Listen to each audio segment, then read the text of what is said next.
92.7 FM WCPY Arlington Heights, 99.9 FM WCPQ Park Forest, and streaming worldwide at chicagosprogressivetalk.com. This is Chicago's Progressive Talk. The name of my business is Mrs. Indecent Exposure. We all should take time to relax by taking a bath. A nice hot bath can really do yourself wonders. After a long, hard day of work, be sure you use one of our extremely aromatic bath bombs. They're just a total mood-changing wonderfulness. We're located at 6916 West North Avenue in Chicago, 773-417-3223. Mrs. Indecent Exposure, MRSNDEXPO.com.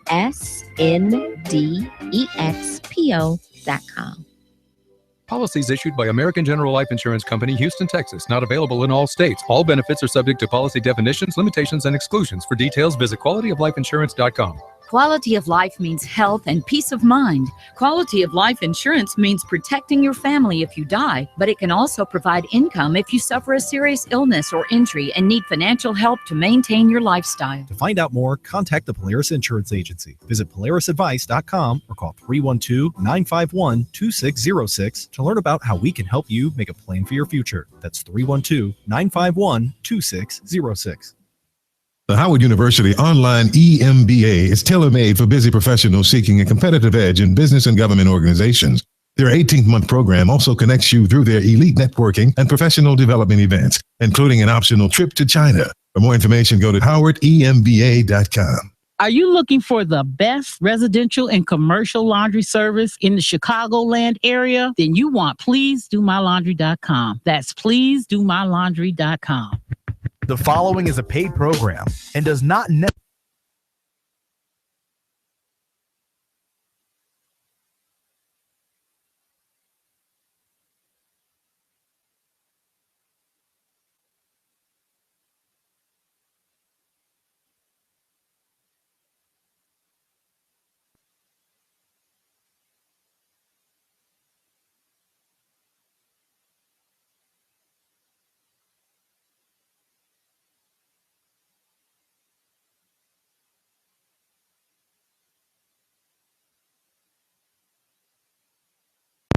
Indeed, it's family meeting time. Welcome to the broadcast.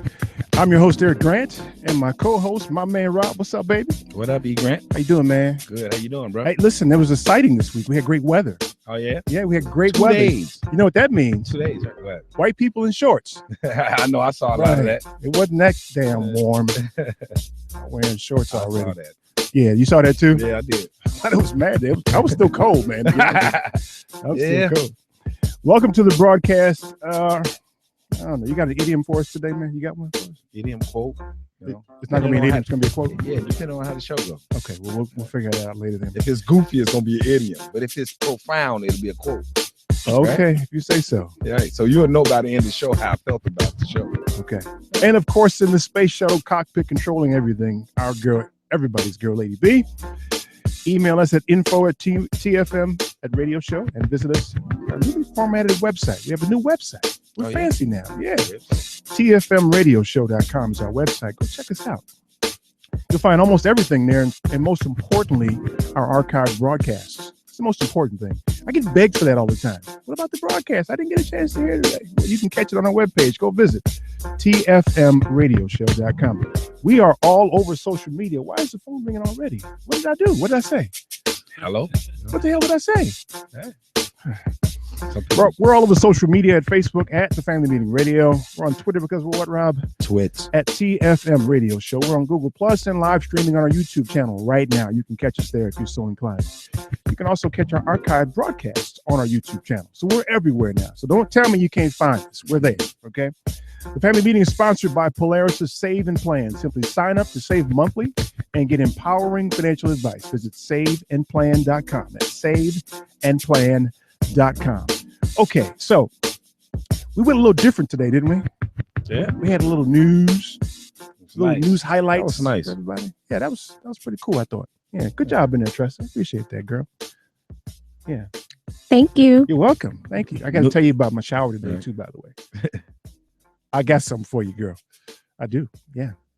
News followed by disclaimer. That was pretty smooth. Yeah, that's like, don't trust anything they say. Just don't trust anything. So let me introduce you to our guest today. First is, y'all know him. Go ahead and sing the song, Darnell. Go ahead and sing the Darnell song. We need to call Darnell. Call him.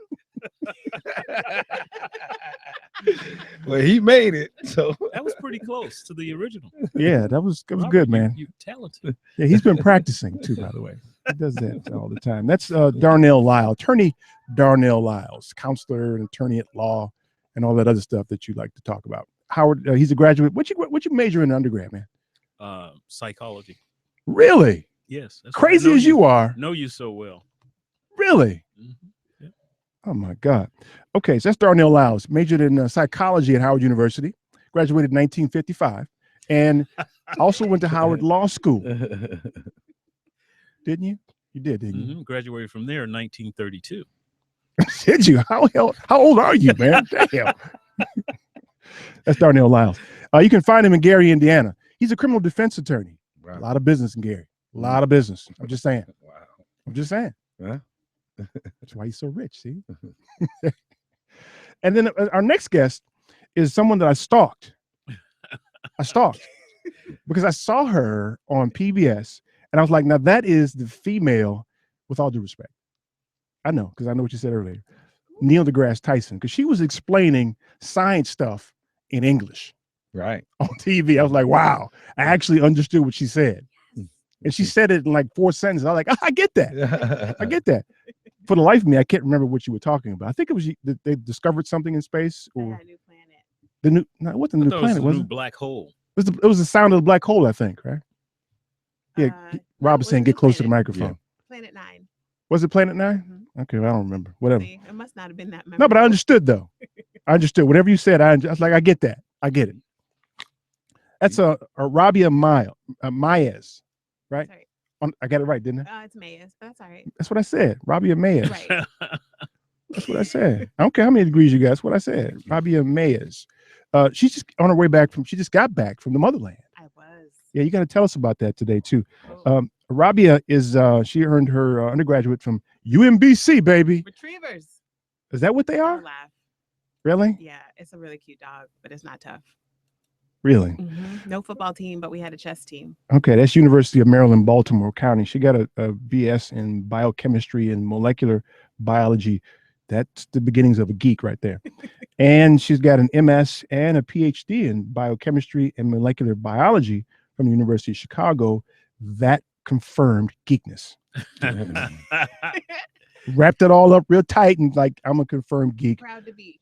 Dang, that's right. So it's Doctor. That's right. Dr. You Rabia. can call me Doctor today. That's fine. I can? You should really. All right, we're going to call you Killer. That's what we're going to call you today. When you're with us, you Killer. All right. All right, Killer. Got it. Are you from Baltimore? I'm from Silver Spring, so right outside DC. Okay, you ain't from BMO then. I'm not. Don't Right. claim to be. So how do you say area code for me? Area code. Okay. Because you know what I'm talking about, don't you, Darnell? Yeah, I do. People in Baltimore say area code. Area code. Right, right. Area code. What's your area code? You'd have to be there to know what I'm talking about. So anyway, quite the week this week, don't you think? Jeb Bush is gone. We had great weather. Right? After all that money, I think he had $100 and something million that people put into his campaign, at least through the super PACs. And you talking about wasting some money. That dude, he let Donald Trump pick on him. He got punked. How about that? Can I say that? He got punked. Yeah. Is that fair to say? I didn't think he would drop out so soon. Really? I didn't. He called his mommy. I didn't think he would. And she had to come to the campaign. I knew he's in trouble though. When he called his mother? Well, no, we called the former president. Oh yeah. When he campaigned for him, I said, "Oh, he in trouble now." He called the worst president in history to come help him on the campaign trail. And his mommy, who was on a walker. And did you see her? She's on a walker trying to walk around and campaign for her dumb ass son.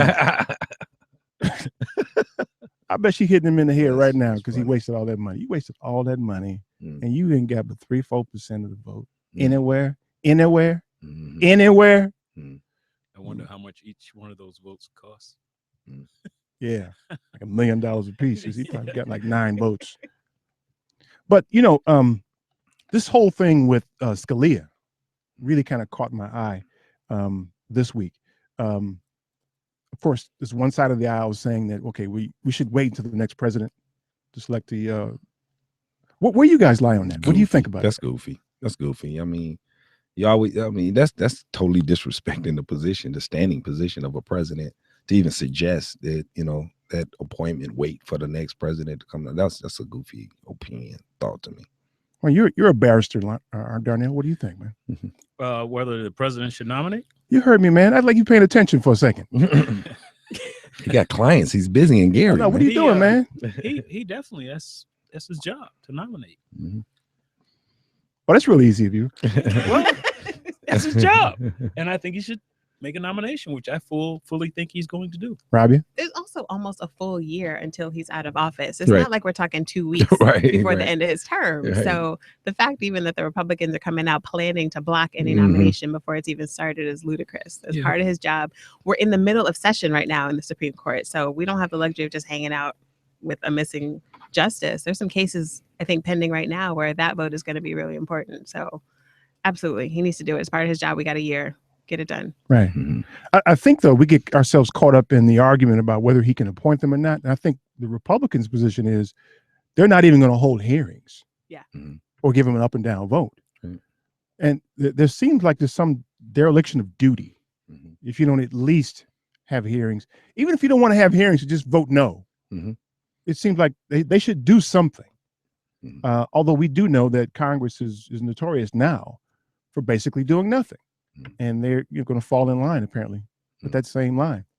I don't, I'm trying to figure out, this is 7.5 or 7 years that this president's been here. Mhm. And I mean, we know what's going on. Bernie Sanders said it the other day.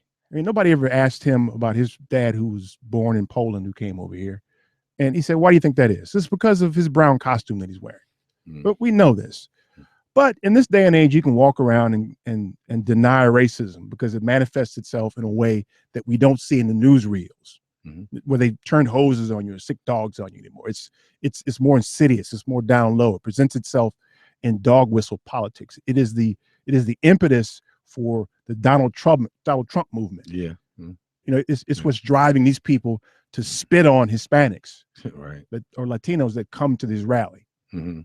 It's all racist garbage. Mhm. And I don't know after 7 years how I feel about the country now. What do you mean? How you feel about the country? As far I mean, you think, civil rights and all this other stuff and progress is the term we like to use. And I think either there was never any progress or we're regressing. Which is the question I'm wrestling with now. Okay, so the doctor's looking at the ceiling. That means she's thinking. I saw you. She gave that look. You see that, man? She did this. I don't. What's funny is it's like we're doing both. we're digressing and progressing at the same time in an extreme way. I was looking at some video where another unarmed black got shot.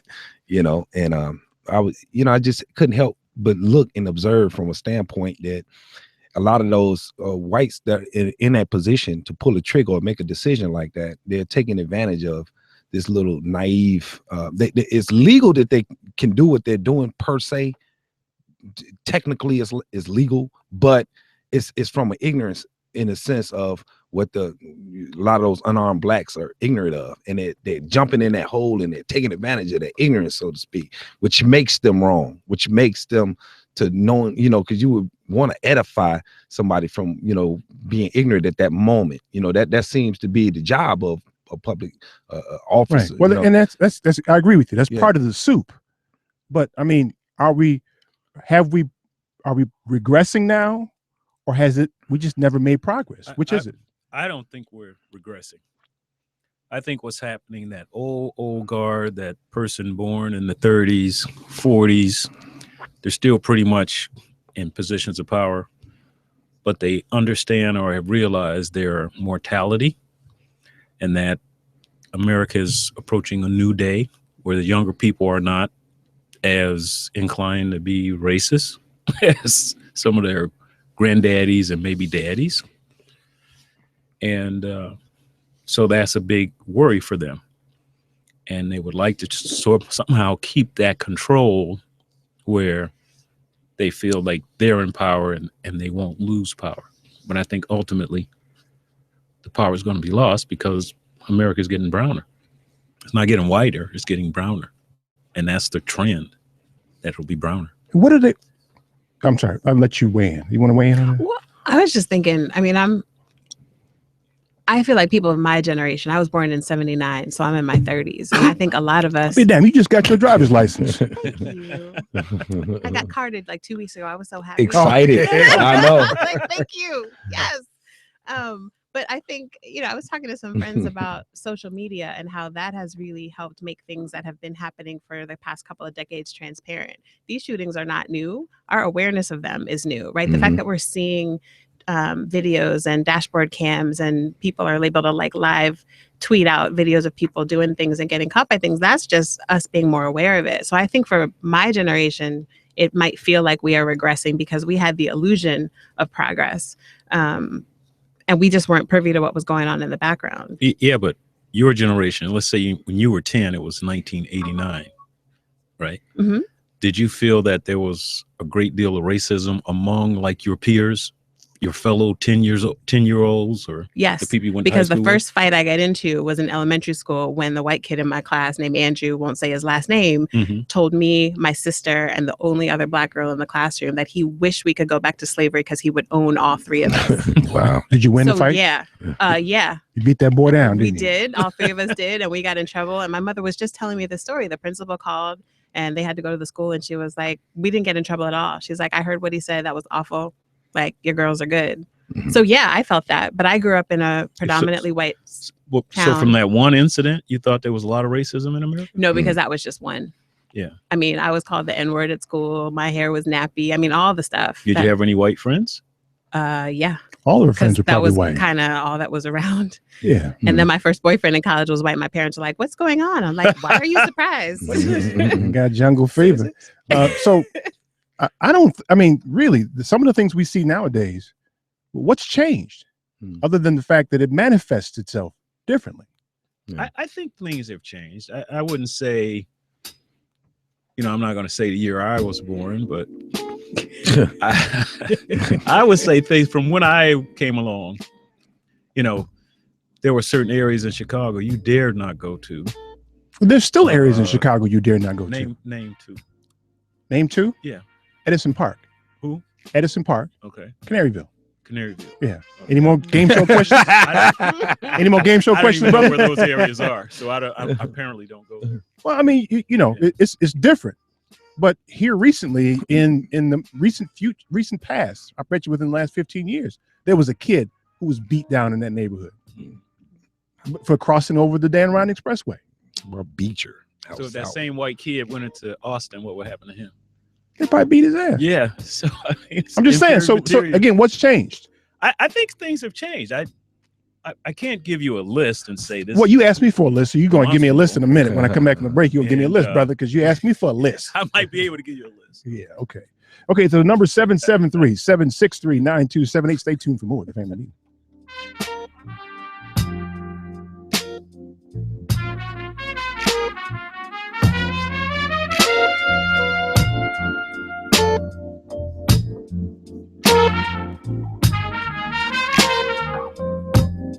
Hi, I'm Chris Boulware, founder of itsashort.com. Keep listening to the Family Meeting.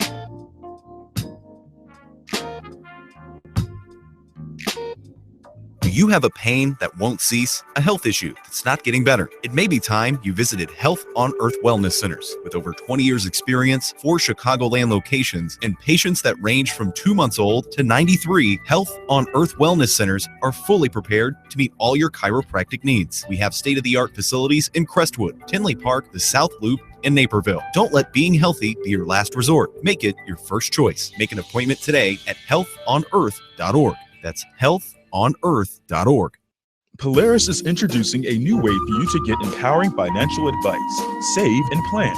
If you are like a lot of people, you'd like to work with a financial planner, but don't know if you earn or have enough to invest. Save and Plan will allow us to work with nearly anyone from young professionals to retirees looking to travel the world. Save and Plan is simple. Just sign up to save on a systematic monthly basis directly from your account and gain access to a planner and our planning services. Once you sign up, Polaris gives you a customized financial plan, a real person to speak with, and information to help you make good financial decisions. Your dedicated planner is just an email or phone call away. Save and Plan offers empowering advice for everyone. Visit us at polarisadvice.com. Call us today at 312-951-2606 or email us at polarisadvice.com. That's 312-951-2606 or email us at polarisadvice.com. Save and Plan, empowering advice for everyone. Securities, insurance, and advisory services offered through FSC Securities Corporation. Member FINRA SIPC. Insurance services offered through Polaris Insurance Agency, Inc., which is not affiliated with FSC Securities Corporation.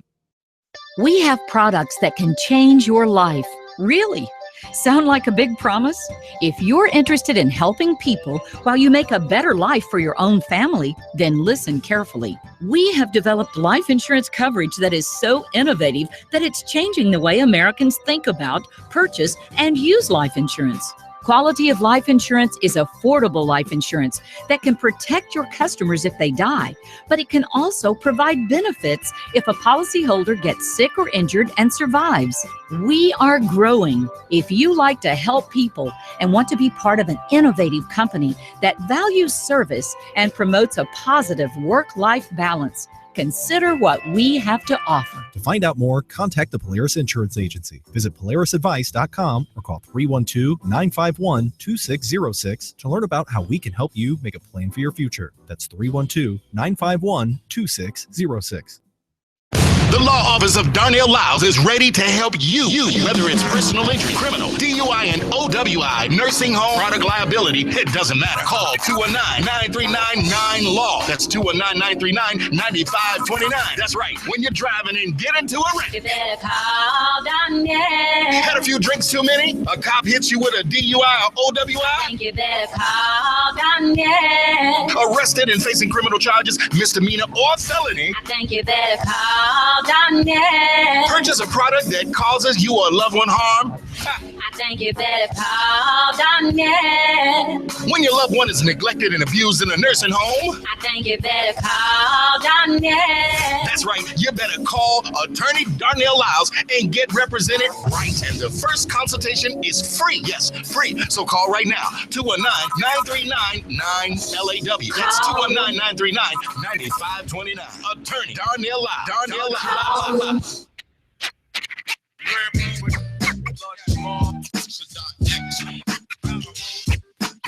Raised in the ghetto singing songs for survival. I'm only bringing you the real.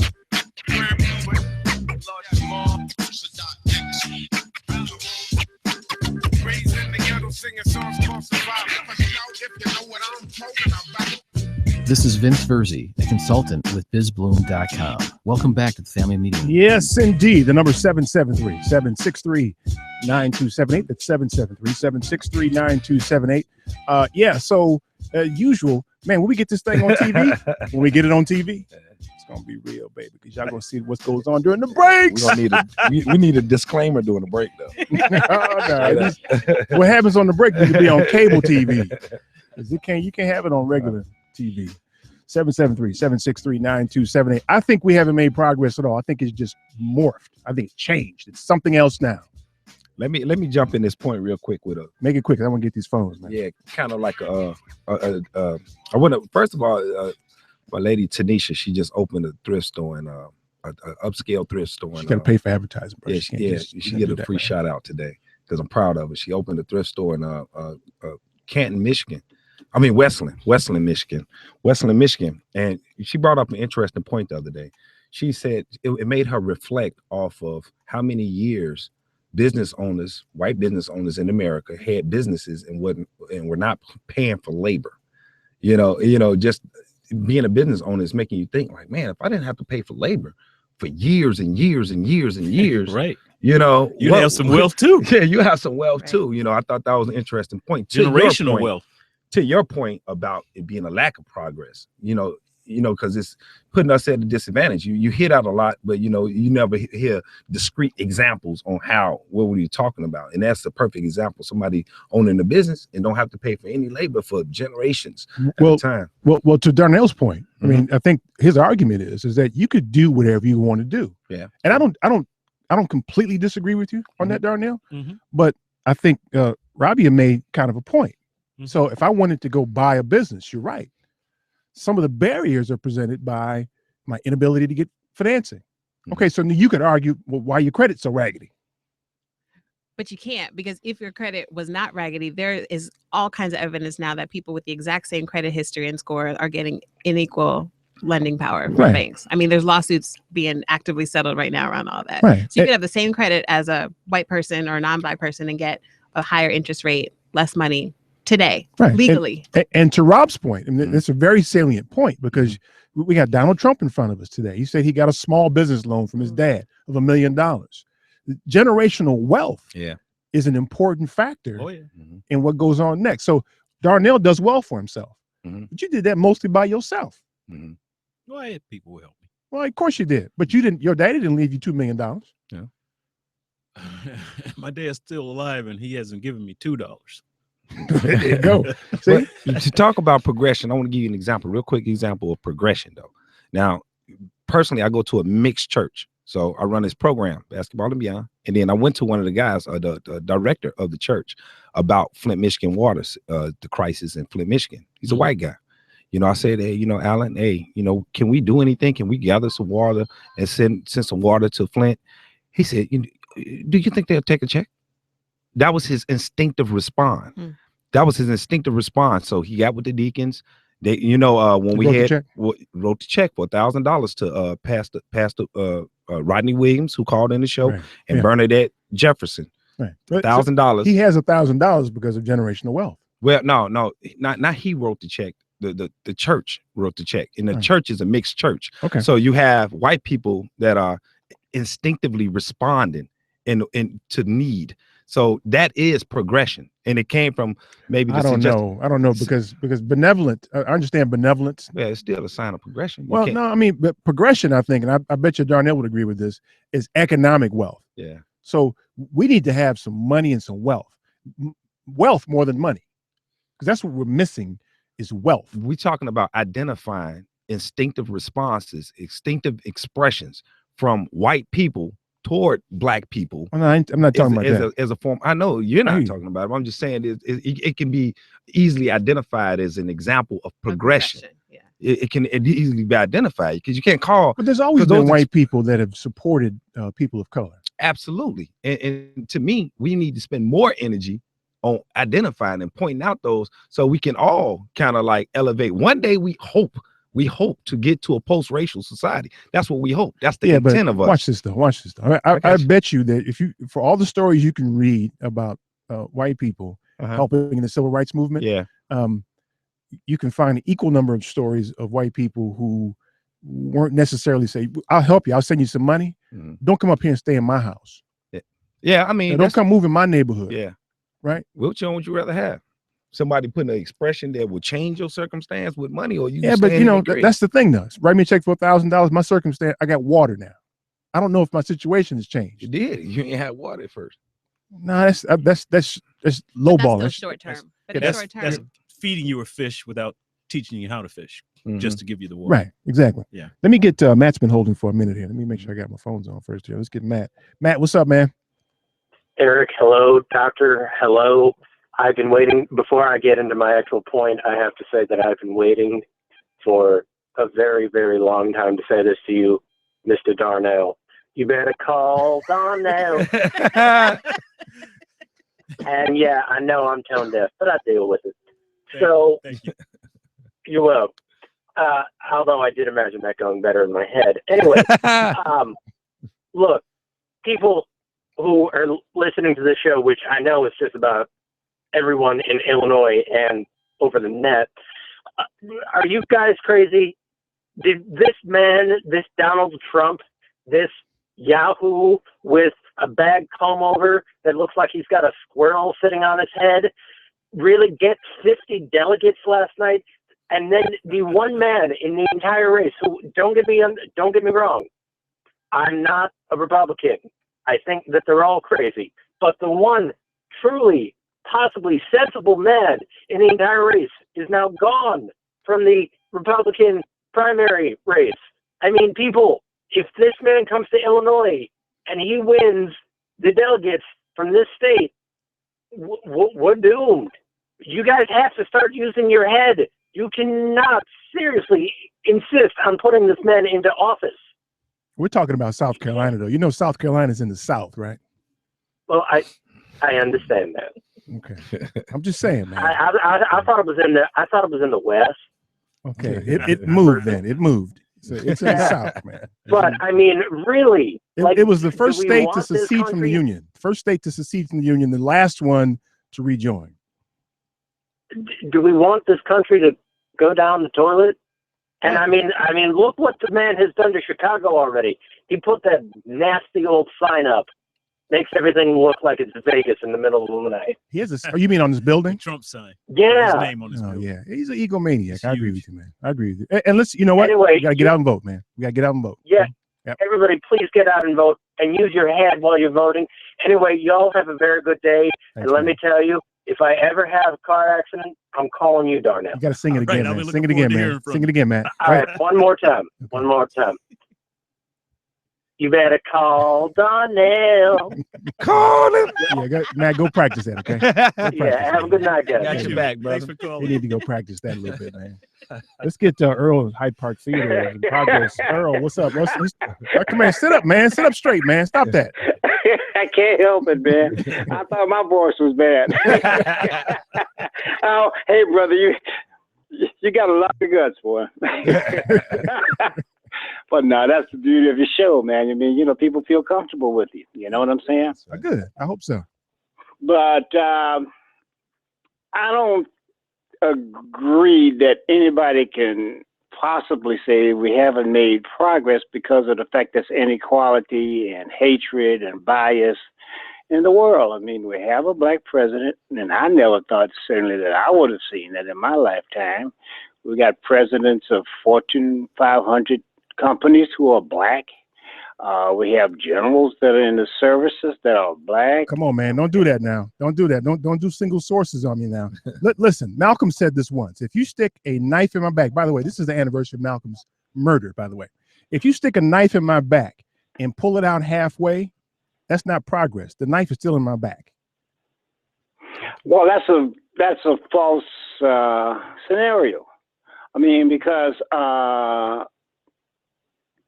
to suggest that somebody like on Oprah Winfrey is not a sign of progress, Jazzy is not a sign of progress. You just dated yourself by pronouncing that man's name wrong. You know that, right? Jazzy. Jay-Z. Jay-Z. Jay-Z, okay. Jay-Z. Oh, I apologize, but yeah, I know I'm old folk. I know I'm old folk. Ain't nobody but said I love no, his wife. I don't know no old folks, man. I don't know no old folks. Well, I be old. You know, I was here. You know, well, that's all right. How long I've been here? I've been here a while. But no, I understand your frustration, and I understand that there are inequalities in the world. But white people kill white people, but that doesn't mean that they hate white people. I'm saying that there's evil in the world, there's bad behavior in the world, and to suggest that there is not an eradication of that behavior doesn't mean that there hasn't been progress been made too. Now, to say that we have to have perfection, I think is setting up a scenario that I don't know if mankind can meet.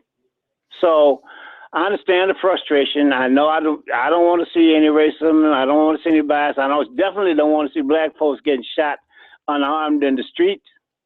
You know what I'm saying? Mm-hmm. So I want us to have quality education in our neighborhoods. Mm-hmm.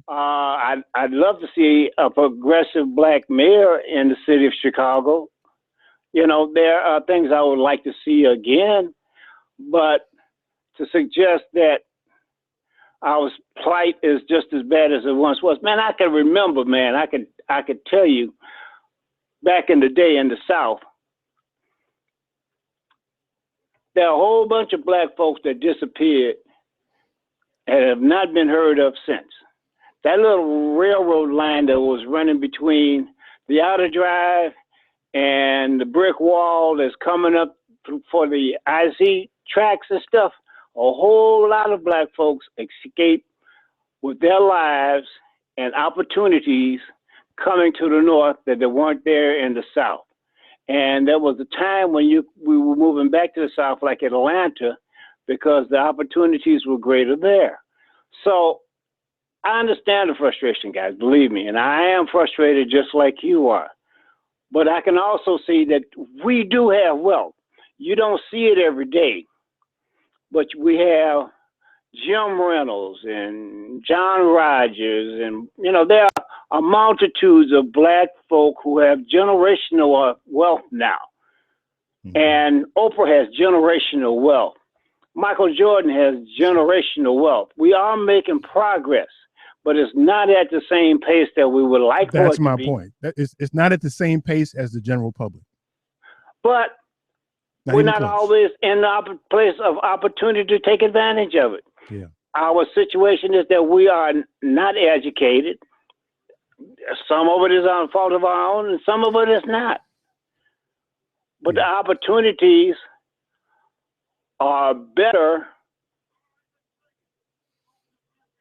than, say, 20, 30, 40 years ago. Better than getting lynched, right? I got you. Yeah, that makes sense. No, but I'm saying, look at the Jim Reynolds. I mean, the guy's running a multi-million-dollar company. I agree with you, but it's single Rogers source. is running a multi-billion-dollar company, excuse me. I hear you. Okay, okay. So I'm gonna get off and I'm gonna let somebody else weigh in. Okay. But all right, man. I appreciate it. all right, I appreciate you. Thanks bet. for listening to me. Thanks, Earl. You sound like you, Darnell. I'm sorry. Sounds like you. He's not paying attention. What are you doing, man? You taking a nap or what? I was Attorney Donnell Lyles is busy. I was reading the Quran. Come on close to the microphone and tell us what you're reading, man. I was listening. Okay. I agree with You him. think he was listening? I think there's been some progress. To say there's been no progress, I think is just totally inaccurate. I think my assertion is it just changed. Change is progress, is it not? No. What I'm saying is the racism that manifested itself 30, 40, 60 years ago changed how it manifests itself. Well, I may not totally disagree with that, but I think the corollary point I was trying to make is I think the degree of that is less, and that the frequency of it will decrease as the years go, as the future unfolds, because those kind of people are going to die off, and hopefully they're not leaving too much of that kind of mentality in there. Did you see the people at the Trump rallies? Do you see them? They don't look like they're close to dying. Small fraction of America. That's a small fraction of America. That's all you need. There was a small fraction of people in the South that raised hell and well, and Republicans seceded. say you got a Second Amendment right to bear arms. Get a gun. Which is a great idea, incidentally. That's why I said it.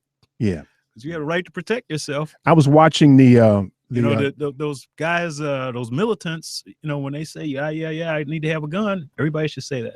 I was watching the Have a gun. Panthers on PBS because I watch PBS. See, You're such a you see bright the guy. Panthers? Yeah, I was trying to do it. Well, they don't run on these stupid ass commercials. That's what I like about that. We got to talk about the Panthers when we come back. How about that? Black Panthers? Did anybody see The Black Panthers. the thing on? No, Did I you see that? recorded it, but I didn't get a Stress chance to it. see it because I want my kids to see it at the same time. That's a fantastic piece, man. It dispels a lot of the rumors and myths that. Oh man, it's a great piece. 773-763-9278. Stay tuned for more of the Family News.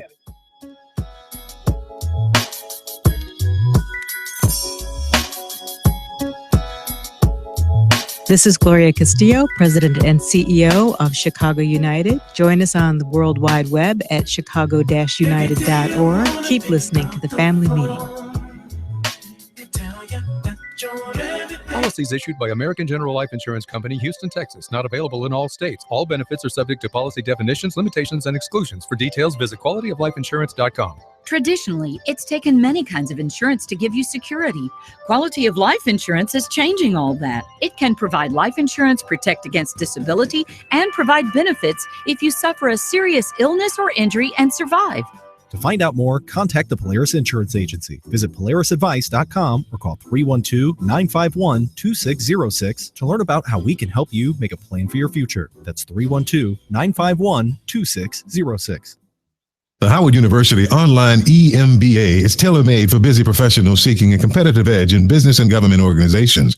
Their 18-month program also connects you through their elite networking and professional development events, including an optional trip to China. For more information, go to howardemba.com. A basic and essential part of any financial plan is savings. Most of whatever cash you have will be there because you put it there, not necessarily because of some fancy investment. Now with Save and Plan, Polaris is introducing a new way for you to get empowering financial advice. Save and Plan is simple. Just sign up to save on a systematic monthly basis directly from your account and gain access to a planner and our planning services. Once you sign up to save, Polaris will help you develop a customized financial plan and give you a real person to speak with. Your dedicated planner is just an email or phone call away. Save and Plan offers empowering advice for everyone. Visit us at polarisadvice.com and call us today at 312-951-2606 or email us at polarisadvice.com. That's 312-951-2606 or email us at polarisadvice.com. Save and Plan, empowering advice for everyone. Securities, insurance, and advisory services offered through FSC Securities Corporation. Member FINRA SIPC. Insurance services offered through Polaris Insurance Agency, Inc., which is not affiliated with FSC Securities Corporation. Itsashort.com. The website is itsashort.com, spelled ITSASHORT.com. We are the best designation on the internet for award-winning short film, video, and web series. Artists are from all over the world. They are award-winning from various festivals, but you can find us at info@itsashort.com, customer care at itsashort.com, and we'll get back to you straight away. Are you working? What kind of work do you do?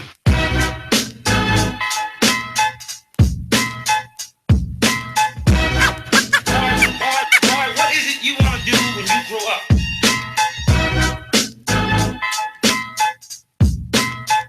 Hi, this is Tommy Nelson. Visit me at A Custom Cabinet Design, Facebook.com. Welcome back to the family meeting. Yep, the number 773-763-9278. So during this break, Rabia began to talk to us about her trip to Africa. And the last thing you said was, it got Darnell up off his seat for a minute there. Go ahead and tell us what you're talking about there. So yeah, I was in South Africa and Zimbabwe, but spent most of my time in South Africa this trip.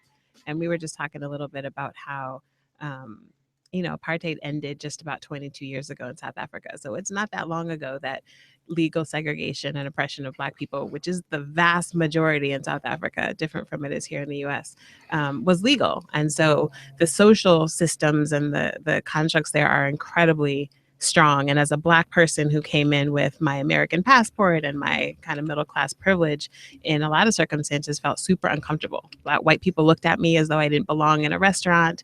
I was visiting some friends of mine in Pretoria who happened to be white, and they were not used to mixed groups like that. So it wasn't you, or was it kind of blatant? Because Black folks can feel it when it's. Yeah, and I think sometimes I was kind of on higher alert, but it was very, very obvious. We were treated differently in restaurants. The service was very different. Black people are much more deferent to white people there. So in terms of how they speak to them and how they defer to them.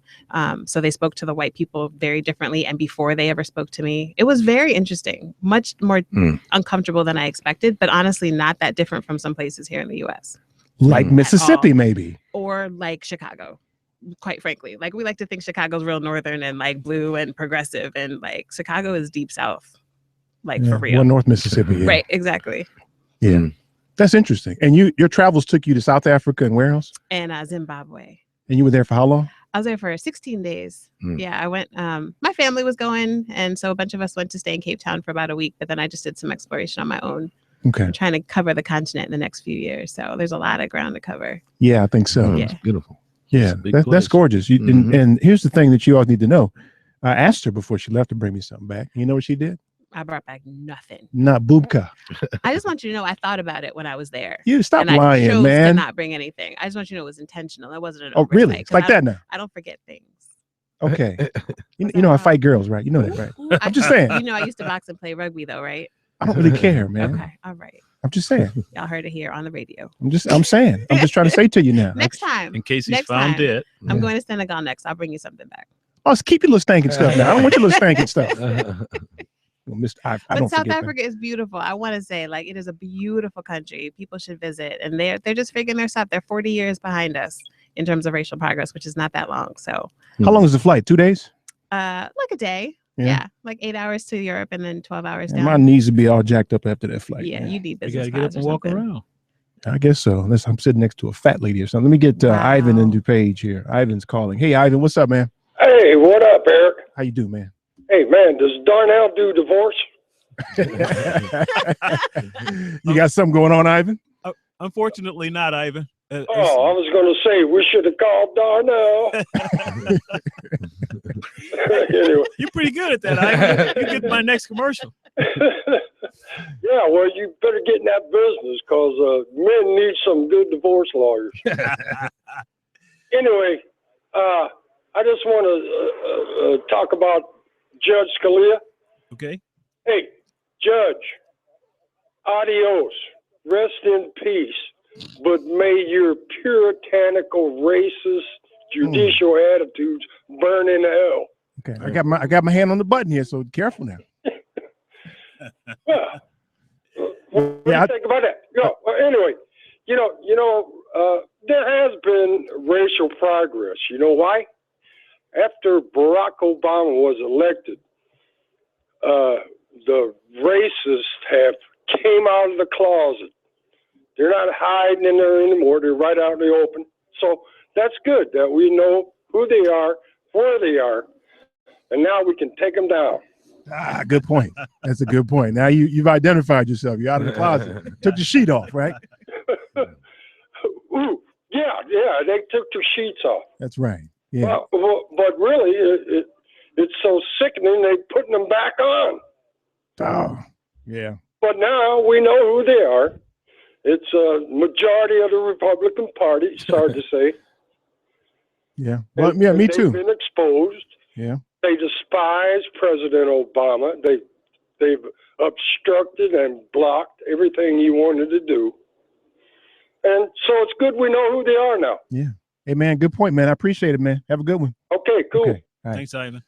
Let's get Anthony. I said because that's Mississippi, right? Get Anthony in Milwaukee. Hey, Anthony, what's up, man? Hey, man, how you doing? I had 2 points. You just recently touched on one of them before the break, which was I know one of the guests you got, he was talking about, he was trying to explain how the reason why so many, like the last caller just said, I'm using the expression like taking the hoods off. We've seen so many just come out of the closet, and he was saying that, maybe because they realizing that they're being, that this country is not, traditional in what they used to. But I was just saying too that when I like the point you made, when I look at the Trump rallies, I'm seeing the people that was born in the 70s and the 80s. I'm seeing 30 somethings and 20 somethings, and that's an issue because. And we need to understand that the same way we pass on and how we think it's important that we talk to our children about our Black history, as sick and wacko as it is to them, what they do is they think it's very important that they pass on the traditions and the pride of the Confederate flag and this South will rise again mentality. So when you asked the question at the earlier the show was either we're making progress or either we regressing or we didn't make any progress at all. I'm gonna say that maybe we were making or while we thought we were making progress, this what we're seeing bubble up right now has been something that was progressing as well, but in a parallel form. We didn't see it. It was, like the last caller just said, because of the election of President Obama, we've seen it come up, and to the effect. Have anybody noticed that it's not coming up as if it's being woken up? It's coming up as if we've always been here. We're tired. We're going to take the sheets off, and hey, look, we're here. And that's what I'm saying. It's like, and Trump is just a voice. And so that's what I'm thinking that, yeah, we were progressing as, this country was progressing, but guess what? In a parallel sense, they were progressing too, but just under the surface. Yeah. Hey, man, I appreciate it, man, Anthony. I appreciate that, man. All right. Thanks. Let me ask y'all, do y'all think progression is going to be what? Blacks rise to a spot where they, end up being segregated with this segregated sense of strength? Is that what we suggesting progression is for what America need to be now? I'm just curious to know. I'm always kind of enamored with the definition of progress, because if I should have been able to get wealth or get an education based on my skills, or I'm supposed to be able to get a loan for my business based on my credit score, just like anybody else. When I get that, when I get to the point where I have an equal standing, that's not progress. That's me getting back what I should have had in the first damn place. Anything that happens beyond that is progress.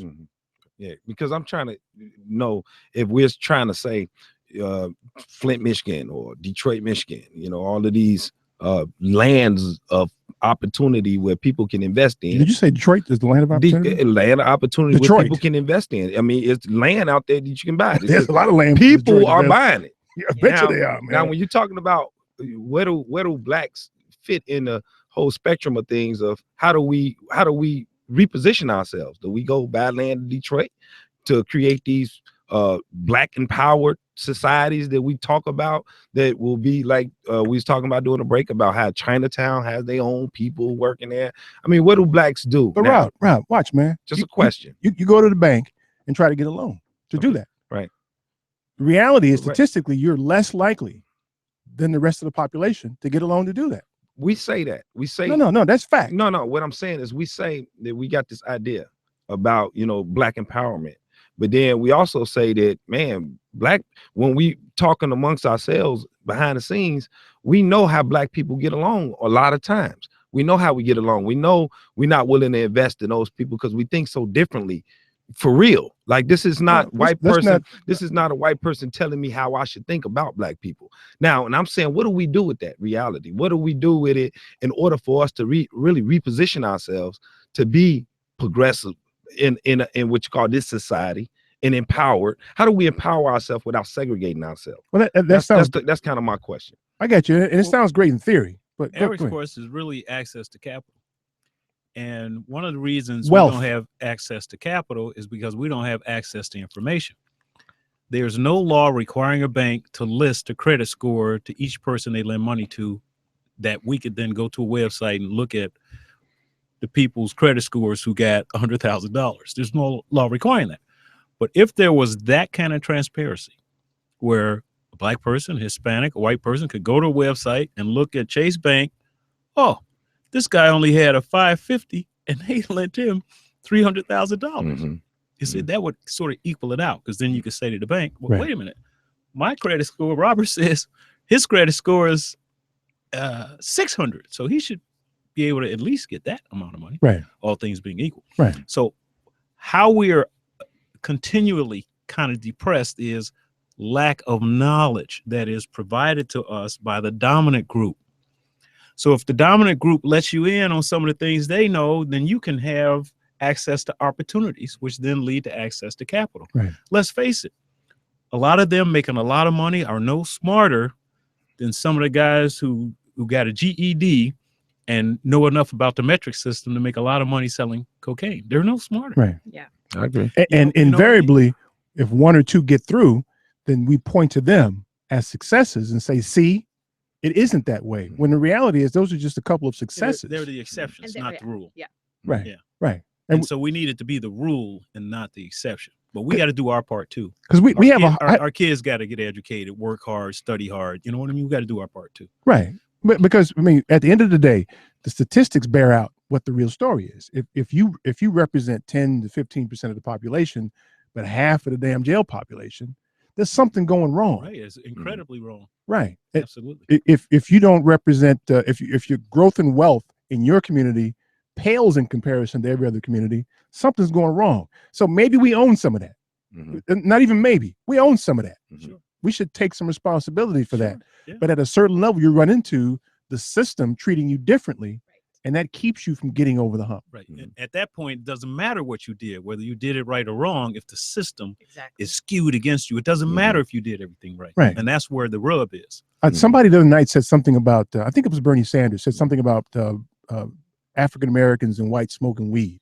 at about the same pace, but African Americans being like 8 times as likely to get arrested for it. So, you have to reconcile that before you can fully take advantage of the opportunity that we have. And that's the problem. That's why I think that there haven't been progress, because the system is built. The system has bugs in it that doesn't allow people who are enterprising, capable, to fully take full advantage. That's the thing. My point doesn't have to be right. Okay, so I see you guys holding here. I see Dave from Sacramento, Brad in Rogers Park, Brian wants to talk about globalization, Kurt. Okay, in the Cali house. Okay, I'm reading short notes here. The number is 773-763-9278. We're going to get some news with my girl. Trust it. I got to tell you about my shower girl. I want to hear about it, I too. know you do, man. Stay tuned for more of the family meeting.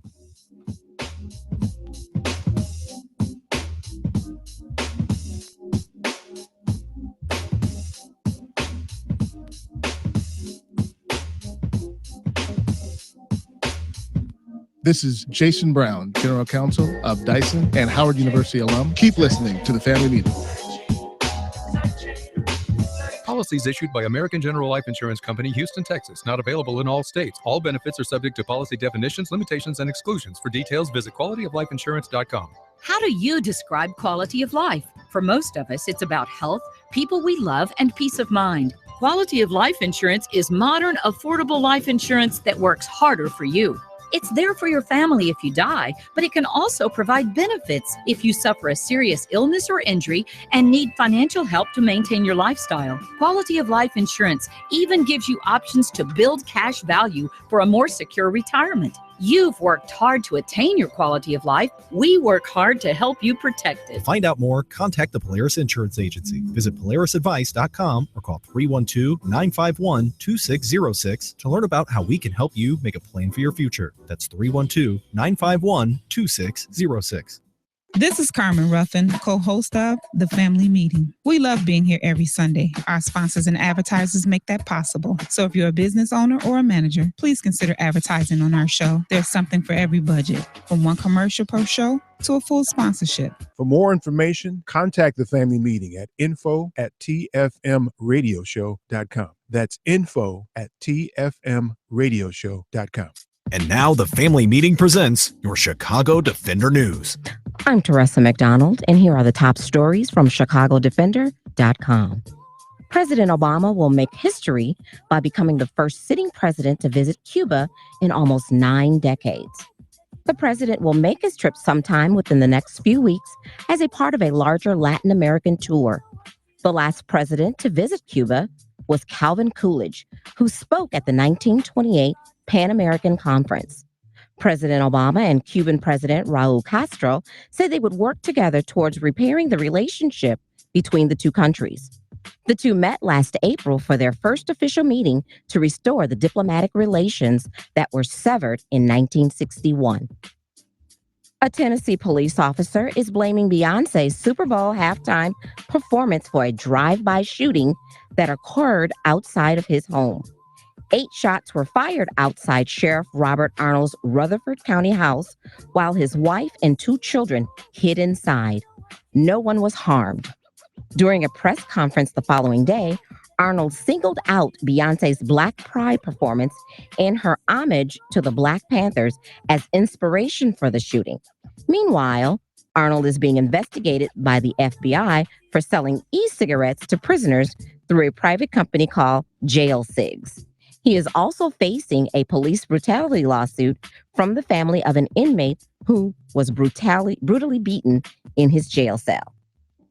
Cliven Bundy, a Nevada rancher who was involved in a standoff on federal land back in 2014, was indicted for obstruction of justice, conspiracy, and assault of a federal officer on Wednesday. According to the U.S. Attorney's Office in Nevada, Bundy and 4 other people were slapped with 16 federal charges related to the incident. Bundy was reportedly trespassing onto federal lands for over 2 decades, allowing his cattle to roam without permits or paying mandatory government fees.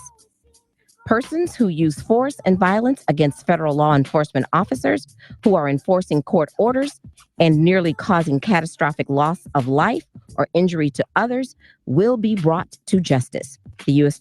Attorney Daniel Bogdan said in a statement.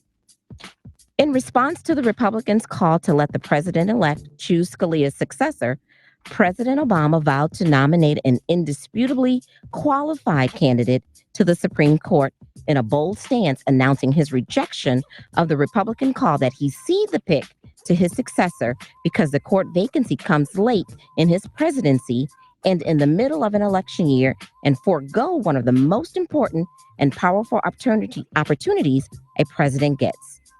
There's no unwritten law that says it can only be done on off years, Obama said at a news conference marking the end of a summit with Southeast Asian leaders. Also read or watch at chicagodefender.com. Maryland court agrees to hear appeals of officers involved in Freddie Gray death. Courting the Black vote. Are presidential candidates taking the right approach in appealing to African Americans? And Black Panthers, Vanguard of the Revolution. New film explores legacy of the controversial group. For more on these stories and other up-to-date news, and to get your weekly subscription, please visit chicagodefender.com. The news today is sponsored by Mrs. Indecent Exposure Aromatherapy Bath and Body. Turn your bathroom into an at-home spa without all the spa expense. Add one of our all natural aromatherapy bath bombs to your water and balance your mind and body. Don't just take a bath, bathe yourself in luxury. Call us at 773-417-3223.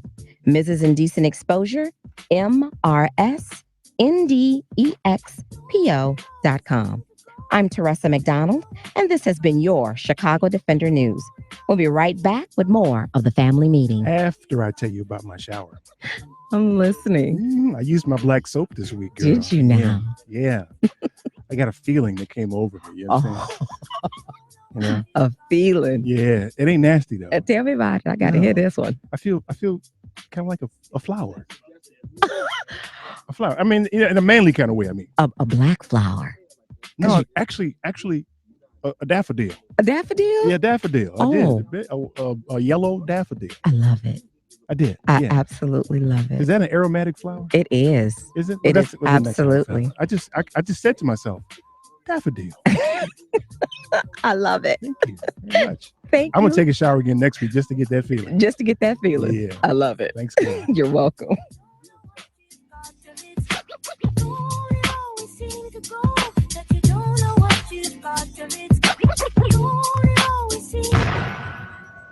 Your favorite progressive voices: Bill Press, Stephanie Miller, Tom Hartman, Norman Goldman, Amy Goodman, and Alan Combs, all on one station. This is 820 AM WCPT Willow Springs, 92.5 WCPT FM DeKalb, 92.7 FM WCPY Arlington Heights, 99.9 FM WCPQ Park Forest, and streaming worldwide at chicagosprogressivetalk.com. This is Chicago's Progressive Talk.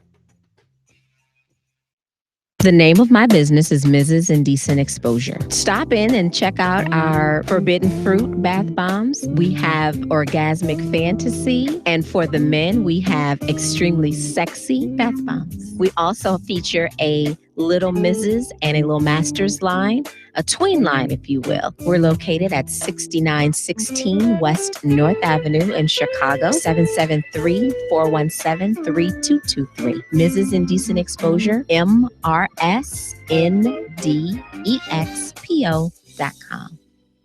Policies issued by American General Life Insurance Company, Houston, Texas. Not available in all states. All benefits are subject to policy definitions, limitations, and exclusions. For details, visit qualityoflifeinsurance.com. How do you describe quality of life? For most of us, it's about health, people we love, and peace of mind. Quality of Life Insurance is modern, affordable life insurance that works harder for you. It's there for your family if you die, but it can also provide benefits if you suffer a serious illness or injury and need financial help to maintain your lifestyle. Quality of Life Insurance even gives you options to build cash value for a more secure retirement. You've worked hard to attain your quality of life. We work hard to help you protect To it. find out more, contact the Polaris Insurance Agency. Visit polarisadvice.com or call 312-951-2606 to learn about how we can help you make a plan for your future. That's 312-951-2606. Do you have a pain that won't cease? A health issue that's not getting better? It may be time you visited Health on Earth Wellness Centers. With over 20 years experience, 4 Chicagoland locations, and patients that range from 2 months old to 93, Health on Earth Wellness Centers are fully prepared to meet all your chiropractic needs. We have state-of-the-art facilities in Crestwood, Tinley Park, the South Loop, and Naperville. Don't let being healthy be your last resort. Make it your first choice. Make an appointment today at healthonearth.org. That's healthonearth.org. The Howard University online EMBA is tailor-made for busy professionals seeking a competitive edge in business and government organizations. Their 18-month program also connects you through their elite networking and professional development events, including an optional trip to China. For more information, go to howardemba.com.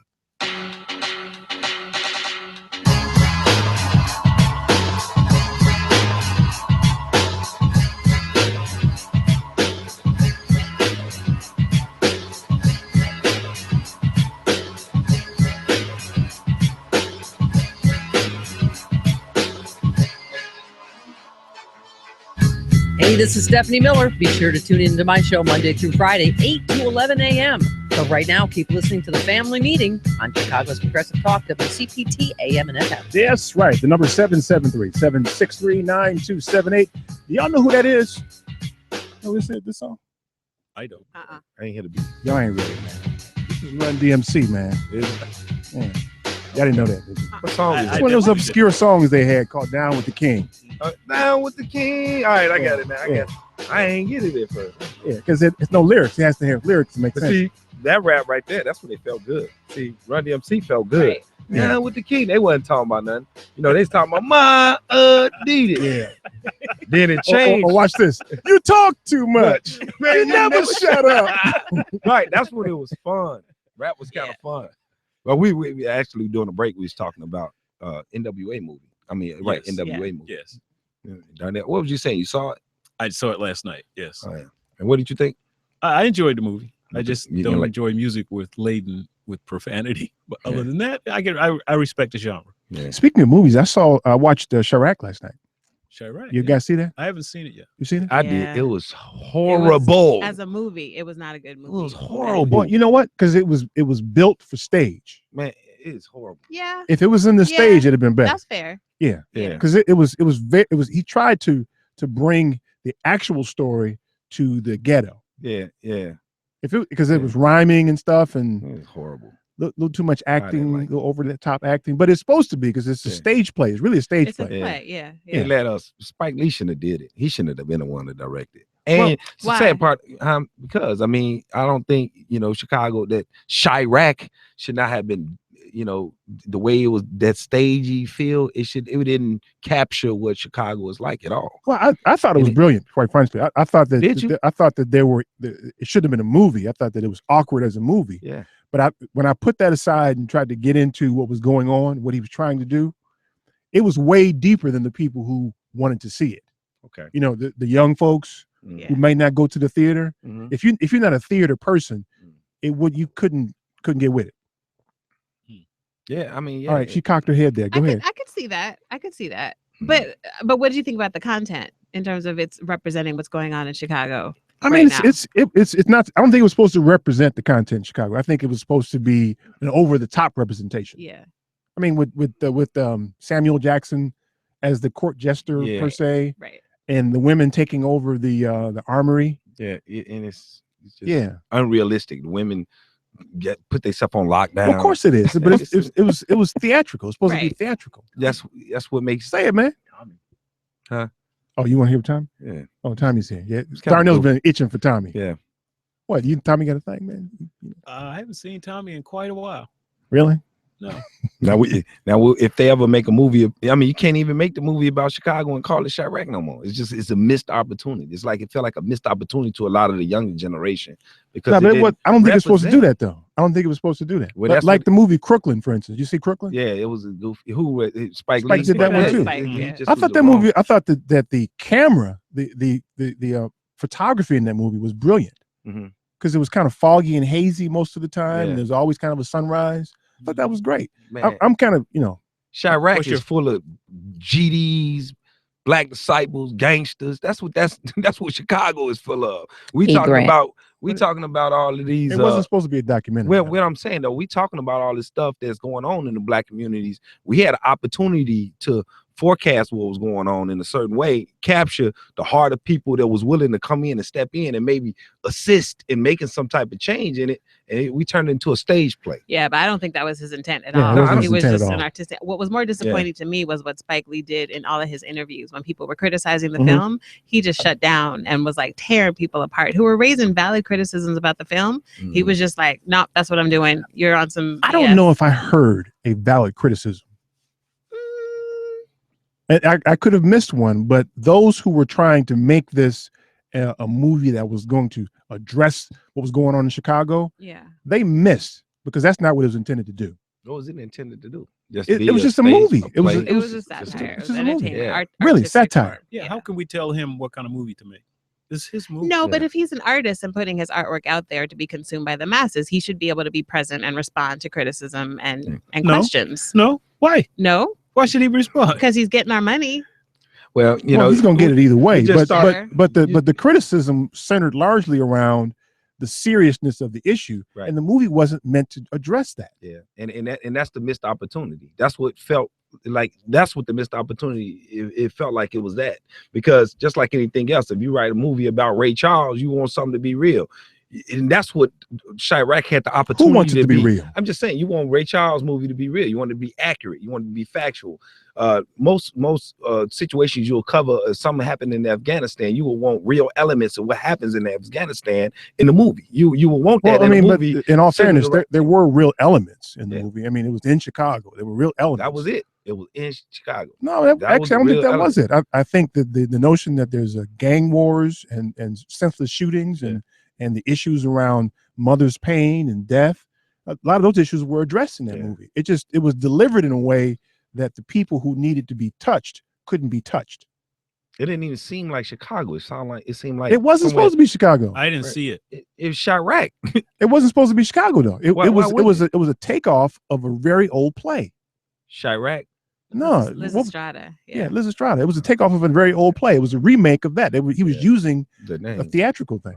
I think for a lot of people in Chicago who are living that experience right now, they have lost their children, their relatives, their family. We've lost kids in our, at the museum, we've lost kids to gun violence. And so it's very real for people. Yeah. I could see how people don't understand why you would make an artistic project out of something that is so fresh, so raw, without Absolutely. clear solution right now. Well, no, yeah. Okay. I thought that the message was deep though. I thought that the message that we needed to have was there.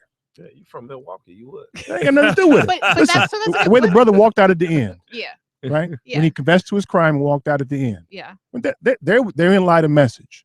The message around the mother's pain when she was cleaning up the blood off the streets. Okay. There was some messages in there, but you can't heap that on Spike though. You can't heap But the for- whole message on Spike. But for people who are literally cleaning up their children's blood and having those life experiences, what's the learning from that movie for them? Like, what do you think? But you can't teach everybody. There's no way he could have written a movie that would address everybody. Because you notice there were no scenes in Highland Park or Schaumburg. So how do you address them? That's fair. But then my pushback would be there are people who have valid criticisms to say this isn't something you should be making an art form out of because I'm living this life right now. It's Right. fresh, it's raw. I have no help. Wait, I don't wait know a what minute, to it's do. entertainment. But that's fine. But it's also so why people's make right. Scarface or any of the John Dillinger Or The Wire movies or something like I'm that. just saying it's people's right to not think it's good entertainment, to not think that it is Yeah. a good, exciting, Depiction. interesting thing to do, to depict something that is relevant Yeah. to their life with no solution. People Right. are allowed to feel that way. But Chirac is happening right now. But it's not a documentary Stop though. calling it Chirac. I'm just saying the No, concept. no, from I the- hear you. Yeah. But that word too, like Iraq is a country with like culture and history and people. Like it's not just a war zone. Like that whole term Well, Chirac, I have problems The with. concept, though, just like you was talking about rap music earlier, the concept of Chirac came from the young people. It came from them. It came from them. That's who they think. That's what they think their neighborhood is. Chirac. They named it. They Chirac. named. Chirac. They named that slang. Chirac. Chirac. Because it's not Iraq, it's Iraq. Okay, Chirac. Okay, I'm sorry. Yeah. But I'm just saying that came from the young people. That came from their idea of what it is that they're going through every day. We can't heap that on Spike though, man. Yeah, I mean, I'm just saying the movie he made was kind of like wasn't a great depiction of it. I can't name a movie that was a complete depiction of anything.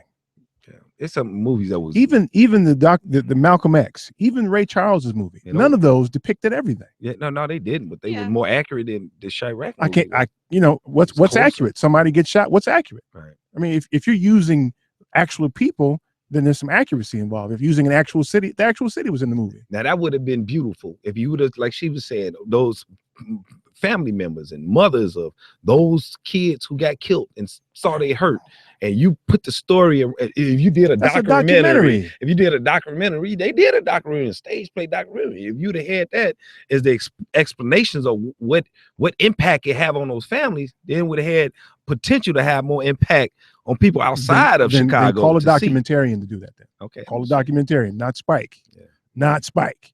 Okay, so let's do this then. Let's get my man Tommy in here and see what he has to say. Tom, what's up, baby? Some conversations are absolutely pointless. And before I go into all of this, which is not going to take me very long, of course, this is not the views of WCPT, Newsnet Radio, any of its. Well, skip that too. But watch this, because some things just get you upset. It's definitely not the opinions or the views of the family meeting. But see, facts are simple facts. The young lady in the studio alluded to the fact of mothers cleaning up their children's blood off of the ground in a place called United States of America, where the slogan is, we serve and we protect. Now, you can send drones all over the world, and yet in a city where people pay their taxes, bullets can fly back and forth, and you can then post wartime statistics as the same type of statistics that are being posted over in Afghanistan and Iraq. And the sadness of all of it is that there were more people dying in Chicago than it was over there, according to the military's accounting of what was happening, of them dying versus us dying. So if you're wondering a little bit about why I got a little stutter and stuff, because some things pierce the heart. And my point on all of this is pretty clear.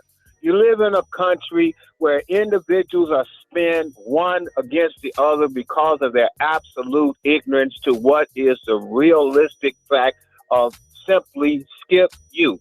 Now, Mr. Bundy, for 2 decades, illegally poached cows and stuff on federal land, pulled rifles and stuff on the federal government. And then in 2016, they finally indicted him. And yet a young man who obviously has some kind of problem in some neighborhood he didn't belong, was not even attacking anybody, gets shot 16 times, and that's viewed all across the world. And then you're sitting up here going back and forth with, has there been any progress?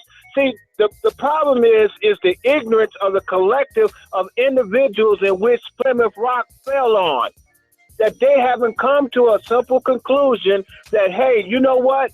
We have to unite amongst ourselves, not to be an irritant to the system, but to be a part of the system and take over our education, take over our employment, and understand that these people have a clear agenda. And that agenda is simply called skip you. I don't care what level or what title you hold. You can be the president of the United States of America and it's still skip you. Now, I'm going to simply close with this one because this is the best one of all. Because in the end, because uninformed and ignorant people are so dangerous that Walt Disney could not have scripted a better political season than this. Because you don't know what the hell is going to come out of these people's mouths anymore when it comes to what in hell have you done for me lately, and I'm just a taxpaying citizen. Keep listening. to the family meeting. You can catch Tommy. Bye, Tommy. On the family meeting. And then every you Sunday. see, you see how fired up Tommy was. Now, it would have sounded so much better if he'd have been able to curse one time. But just him saying, "Skip, you didn't nail it the way it would have. It didn't nail it the way it was supposed to nail it. If he would have just been able to say one good F-bomb, just boom, everybody in Radio Land would have heard that and felt that and started saying, "Amen." We'll get Tommy. We'll get Tommy to do that one day when we get Tommy. the X-rated version of Tommy. Okay, number 773-763-9278. Stay tuned for more of the family meeting.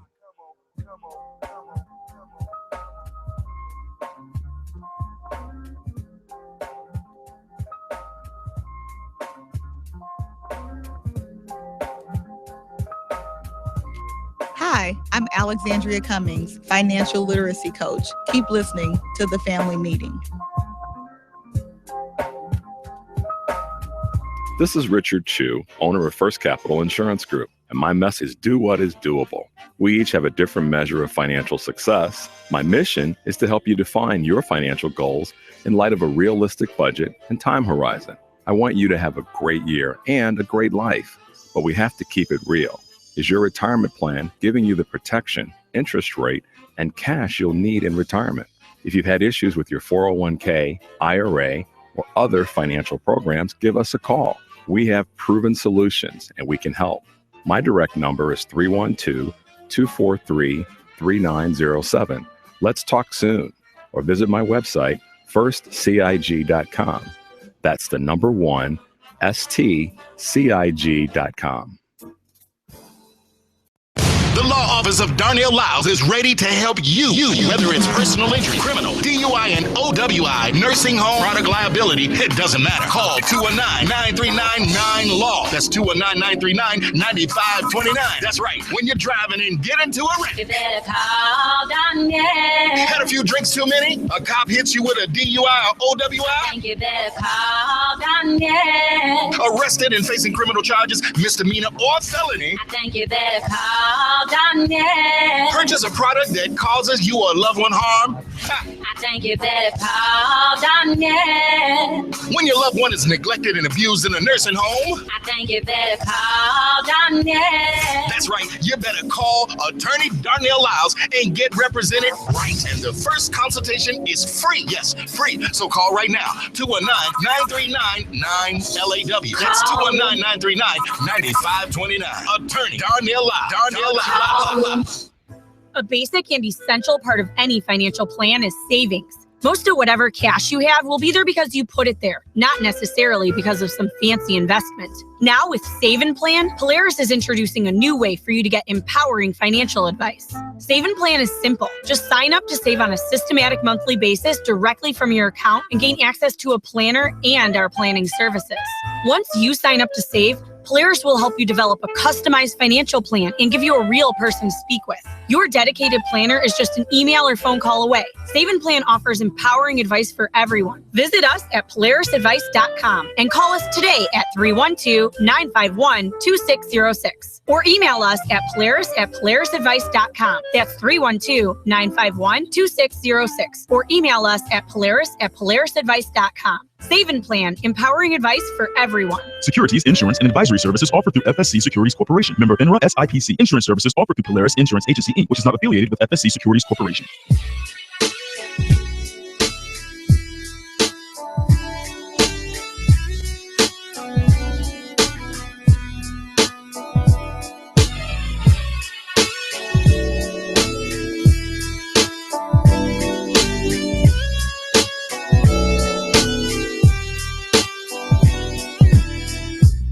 This is Pam Jackson, business consultant in Chicago. Welcome back to the family meeting. Yes, indeed. Welcome back. So here's the deal, man. The phone buttons. Go ahead and do your thing. We had to let Robbie get in there, man. Wait, Robbie, get your groove on. in there, Get it. Go on, get it for a second, girl. Watch out. Y'all don't know nothing about this. Okay, so you know the deal now. So, and it's actually an earlier deal. Okay, we got a whole bunch of calls here holding, and I know you guys want to get in on the calls. We got to give you got to keep it brief now for me. You know me, I like to let you talk, but you got to get it in for me. Get it in for me so we can get through this. Make your point, move on. Okay, so let's start with Kurt. Kurt's calling about the House and Senate. Hey, Kurt, what's up, man? Hey, good afternoon, folks. How's everybody? Fantastic. Thanks for asking, man. All right, good. Yeah, holding like 2 hours holding. Now that you mention it. You get some chicken or something, relax. Hey, well, I called for one thing, but you guys gone through so many other topics, man. I got a whole lot to say now, but I'll try to keep it brief. You one of the things you kicked the show off with that few people have talked about or chimed in on is this blocking of the president's nomination of a new Supreme Court justice. And I want to remind folks that the Senate and the Congress, the place where they work is called the House of Representatives. And I am so sad that we've allowed the obstructionists of the Senate and Congress to lead us so astray as to what our country is supposed to be doing. And what I mean by that is they are elected representatives of the people. And unless you have 1 million people somewhere saying, don't nominate a Supreme Court justice, where do these people get off by arbitrarily just making up their own rule that they're not going to do this and they're not going to do that? They're megalomaniacs, man. They're megalomaniacs. Right. I mean, if I go to the dentist and I got a toothache and this fool starts looking at my feet and asking me about my bunions, I'm gonna kick him in his mouth and walk out the shop, because that's not what I paid him for, you know. And if I elect a representative to represent me and represent my district, he's supposed to go there and do his job. It's not up to McCarthy, who's my representative out here in California, or any other Republican to just sit there and say, oh, well, we don't feel like we're going to let this president do this or let this president do that and nominate that. No, man. So we need to find an attorney at the ACLU or something, and we need to get some kind of petition going to bring subversion or what is that? What is that when you go against the country? Treason? Mutiny? Treason? Treason, yeah. We need to start bringing some treason charges against these fools. I'm getting sick of it, because if you look at Michael Moore's movie that just came out, Where to Invade Next, you think it's about war, but it's not. Michael Moore goes around the world and exposes the fact that there are so many countries that 50 years ago would have been considered third world countries compared to the United States, have overtaken us in almost every capacity. Healthcare, high-speed rail, even internet services. I mean, we're out here paying $100 a month to Time Warner Cable for some old slow-ass internet, and you go overseas and they're getting, you know, X gigabytes per second, and we over here fooling around with some megabytes per second. You almost got an F in there, didn't you? You almost got one in, didn't you?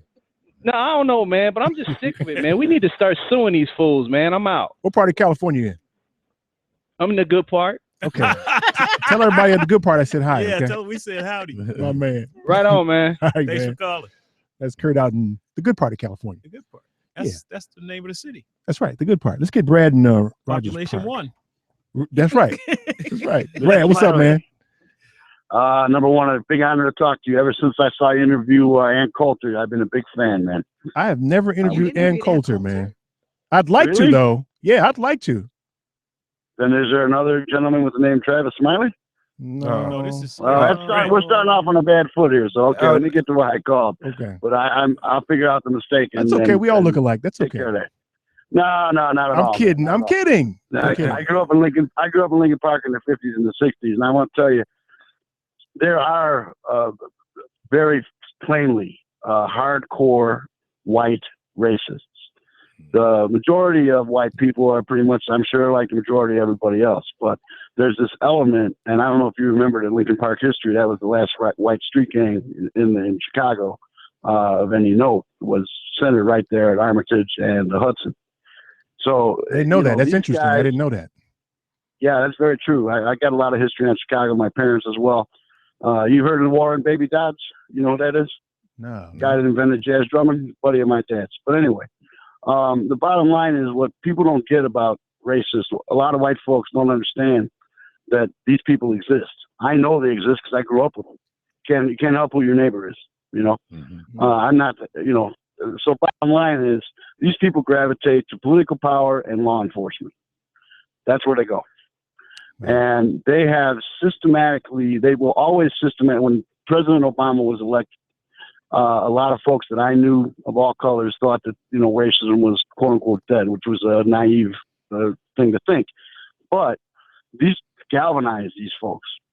And all this stuff, the mass warehousing of African Americans, you know, all this stuff that goes on is directly attributed to these folks. And the thing that people don't get is, hey, they're screwing the big boys are screwing all of us. You know, they give whites a crust, they give you guys a crumb. You know, I understand that. But the thing is, but you know, I'm only getting a crust, so you know, they're screwing me too. Just not as bad. And segregation, they keep us separated. That's real bad, man. In the 60s, people were starting to come together. In the 70s, people were starting to come together. All of a sudden, Reagan gets in and bam, it's a whole different thing. So they attack on two levels. They attack institutionally, which is where you have the disparity between law enforcement. There's a lot of hardcore racists that I know factually are in Chicago law enforcement. This is not BS. This is absolute truth. I still, on some level, know some of these people. I don't associate with them, but you know, when you grow up with somebody, you know what I'm saying? You're in first, second, third, fourth, fifth grade with them. You still know them.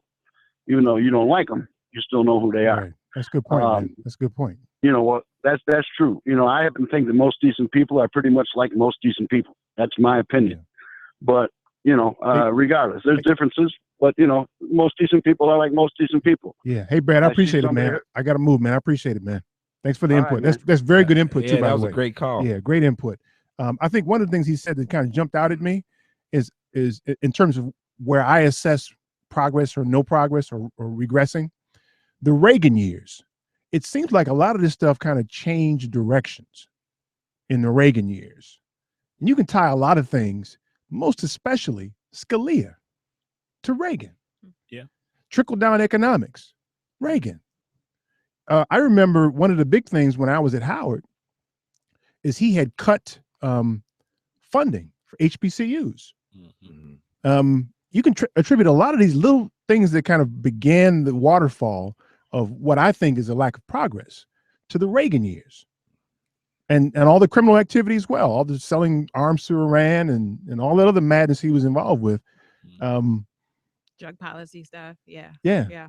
Right back to Reagan. Yep. The patron saint, by the way. What I found interesting about what the last caller says, the racist people gravitate toward two things: political power and the Law police. enforcement. Yeah, that is interesting, isn't it?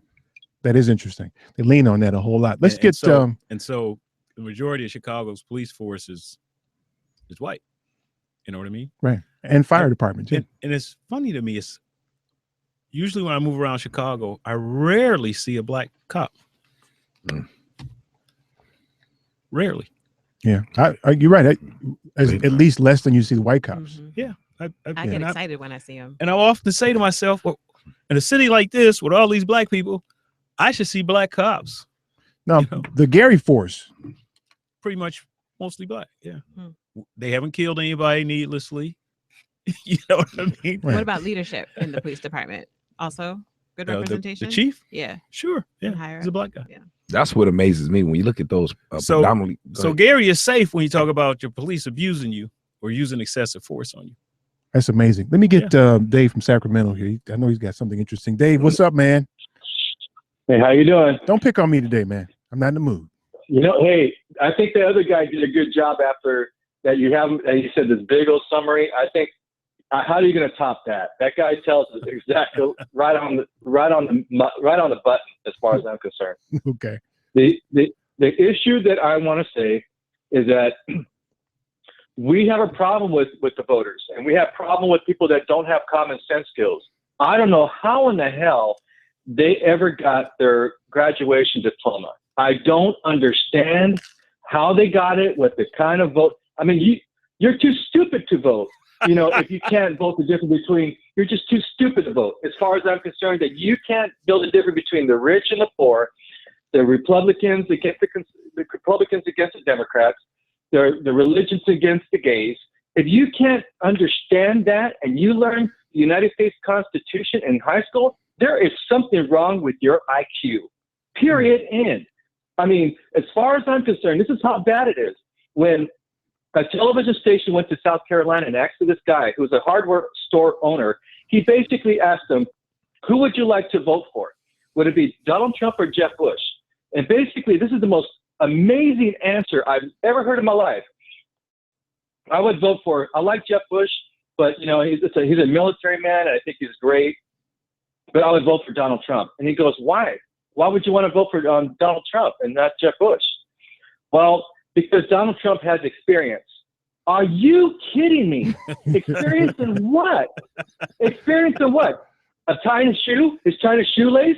He has no experience in government. He has no experience in economic policy. He has no experience in foreign policy. He's never been in government. He is a reality TV star. And you're going to vote for this idiot who basically voted for 2 terms for Bush, the last Bush, who basically was a car salesman? Are you kidding me, people? You can't be that stupid. That's a good point, Dave. I got to move, man. I appreciate it as always. Reagan was an actor. Reagan was an actor. That's right. Only need big qualifications when you black and run for president. I got to give you guys this today. So I had a conversation on Friday with Sharon Cooper. And for those who don't know, that's Sandra Bland's sister. And she was updating me on their recent trip to that wonderful place in Texas where they murdered her sister. So they went down there to try to get the Texas Ranger report that they've been waiting for since, when did Sandra get killed? In the spring? I don't even remember the date now. I know she's listening now, by the way. Hey, Coop. So they went down to get the Texas Ranger report, which has the full accounting of what happened.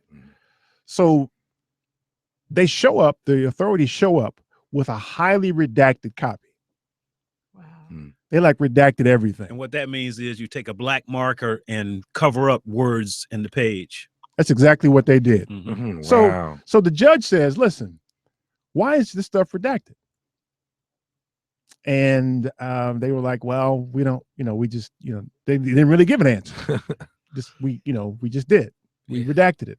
So the judge said, well, listen, go back and review this and tell me what you redacted and why. How long would that take you? He said, I can have it by tomorrow. He said, I'll give you till Monday. I'll give you till Monday to do that.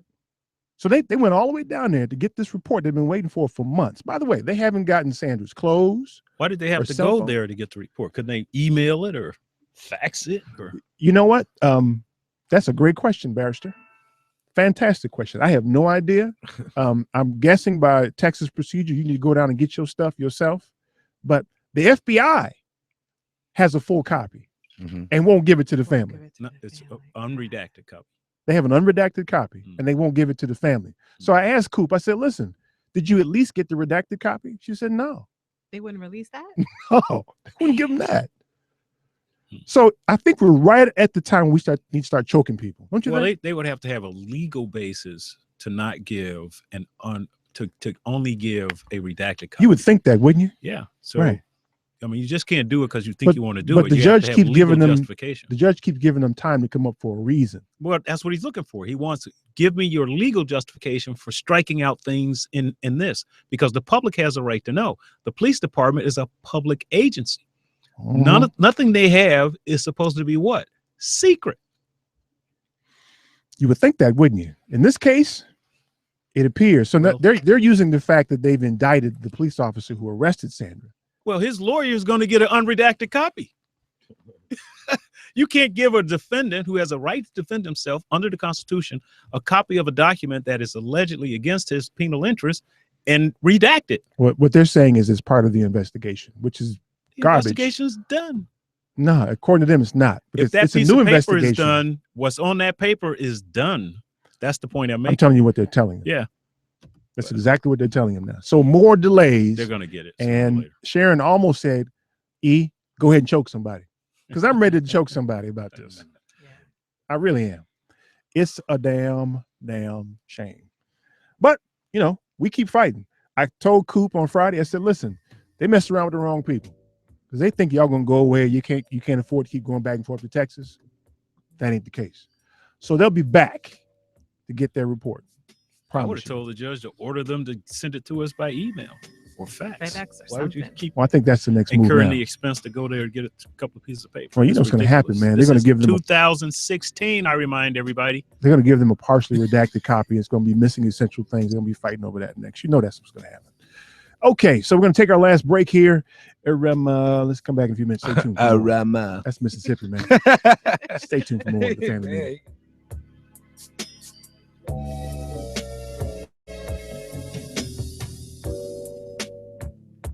This is Brandon Allen, aka The Scrub. Keep listening to the family meeting. Imagine a job where someone cares about you, your family, and your coworkers, and will sign a contract to that effect. That is what a union actually does for you. We've all heard the bashing, the insults, and hatred directed toward unions by powerful political elites and wealthy business bosses. For more information about your job interests, call SEIU Local 73 and ask for Tim Ball, 312-787-5868.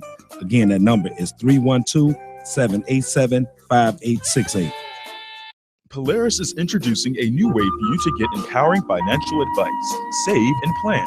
If you are like a lot of people, you'd like to work with a financial planner, but don't know if you earn or have enough to invest. Save and Plan will allow us to work with nearly anyone from young professionals to retirees looking to travel the world. Save and Plan is simple. Just sign up to save on a systematic monthly basis directly from your account and gain access to a planner and our planning services. Once you sign up, Polaris gives you a customized financial plan, a real person to speak with, and information to help you make good financial decisions. Your dedicated planner is just an email or phone call away. Save and Plan offers empowering advice for everyone. Visit us at polarisadvice.com. Call us today at 312-951-2606 or email us at polarisadvice.com. That's 312-951-2606 or email us at polarisadvice.com. Save and Plan, empowering advice for everyone. Securities, insurance, and advisory services offered through FSC Securities Corporation. Member FINRA SIPC. Insurance services offered through Polaris Insurance Agency, Inc., which is not affiliated with FSC Securities Corporation.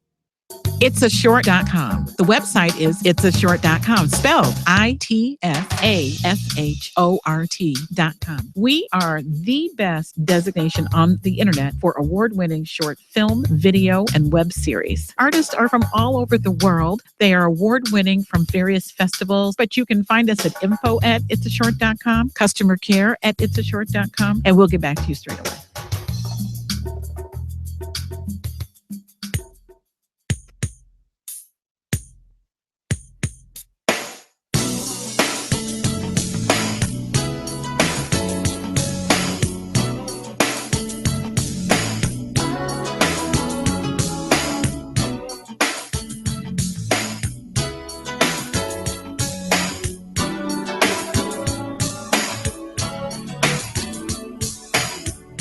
This is Steve Casey, the MacArthur Foundation. Welcome back to the family meeting. Last segment, so you know what that means. I tried it before. You got to keep it brief now. You got to keep it brief because we got to get it in. I do this all the time, Rob, don't I? Yeah, you do. Trying to be fair. Everybody gets to talk. Right? But now you got to keep it brief. I know y'all hear me now. All right, I know you've been holding for a long time too, Brian. Oh, that's not right. Brian, what's up, man? Eric, good evening. How you doing? The dynamic, you started the show wanting to talk about what's changed. Well, there's two big changes that happened in America in the starting in the mid-'60s and then on steroids in the 80s. In the mid-'60s, they changed the immigration laws. And so that's increased the number of people living in the United States dramatically. When that happened, there was about 200 million Americans, and now we're at 330 million. So 130 million more people live in the United States in 50 years. And then also, it was Bill Clinton. You were getting on Reagan's case. Let's remember, Bill Clinton signed NAFTA. Bill Clinton is one of these disciples of globalized free trade. I agree. The crime bill, I agree with that too. Yep. Globalized trade, it's really, I think you're fighting the last battle. Racism is a problem, no doubt about it. But see, the new battle is the investor class versus the working class. And all they look at is your skill set in the world economy. And let's say there's a 20-year-old kid on the planet that can throw a baseball 100 miles an hour consistently, accurately. I don't care if he's from Sweden, Mozambique, or Korea. Someone's going to find him, and he's going to be in the United States within a year, and he's going to have hundreds of millions of dollars thrown at him, and he's going to be pitching for probably the Yankees. And it doesn't matter what his race is or his nationality or anything. All that matters is he has that skill set that a lot of people want. Can we monetize it? You mean, can we monetize his skill set? Right. Right. But professional athletics is kind of a special category. But to take the conversation to just average people, like a bricklayer. Say I'm Brian the bricklayer. I lay bricks. All right. You could train someone to do my job in a few days, and they would be a productive bricklayer. Now, the globalized, the free traders, like, hey, great, we'll bring people in from Bangladesh and from all over the place, from Vietnam, and we'll bring them in here, and we'll pay them $1 an hour, and think how much money I'll make. It'll be fantastic. That's the thinking that these people engage in. They don't think about, bricklaying isn't a job for children. It's dangerous. It's hard work. There is some thinking to it. It should pay a wage to a man where he can raise a family and support himself. They don't care about that. All they look at is how they can drive down the value of that worker. And, like it or not, we all have a value in the economy. And the problem is so many people in the United States of all races are very poorly educated. If you're reading at the 6th grade level and you can barely do basic algebra, you have very little value in the global economy. And the people that are running Washington, D.C., and the big banks and all the associated Wall Street people, they don't care what nationality you are. They don't care what race you are. All they care about is your skill set. And see, that's the rub. That's the tension. It's like, we used to have this nationalistic overlay over our economy. We were all Americans. We were for our fellow Americans. Well, that's not the case anymore. Now you're just a worker. How can I exploit you to make more money? And if you can't do it, well, I'm going to get someone from Vietnam to do your job. Or I'll close my factory here in, say, Cicero, and I'll move the factory down to Juarez, Mexico, and then I'll make more money. That's the bottom line. It's the people with money are making all the decisions that that we have to live by. Brian, that's an excellent point, Brian. I hope to hear from you again. I appreciate that, man. Take care. Thanks. Great points. Great points. Let me get Stuart from Chicago. You've been holding a long time, haven't you, Stu? Hi, Eric. I suppose this has all been worked out before, but I was a little sad Scalia died because I wanted to see him impeached and removed and prosecuted for the Florida election laws. Citizen of Florida who somehow voids thousands of valid votes. Now, these were machine-rejected overvotes. I'm sure they have penalties for that, and I feel that the 5 members of the Supreme Court violated those laws. At present, I think only Sandra O'Connor is liable, but if the Constitution does provide 137 that after impeachment and removal, the party convicted is liable and subject to indictment, trial, judgments, and so forth. You sound like an attorney, man. No, I'm not. I've just have a copy of the Constitution here, and I think Amendment 1, I don't know if it's true under the freedom of speech, protects the right to vote. But I know Scalia didn't think that. He said, I think that there's no specific right to vote under the Constitution. Yeah. He was a legitimate lunatic. I got you there for sure. And I appreciate it, man. Thanks for holding so long. I'm sure his going is all for the best. Thank you. Yeah. With all due respect to his family, by the way.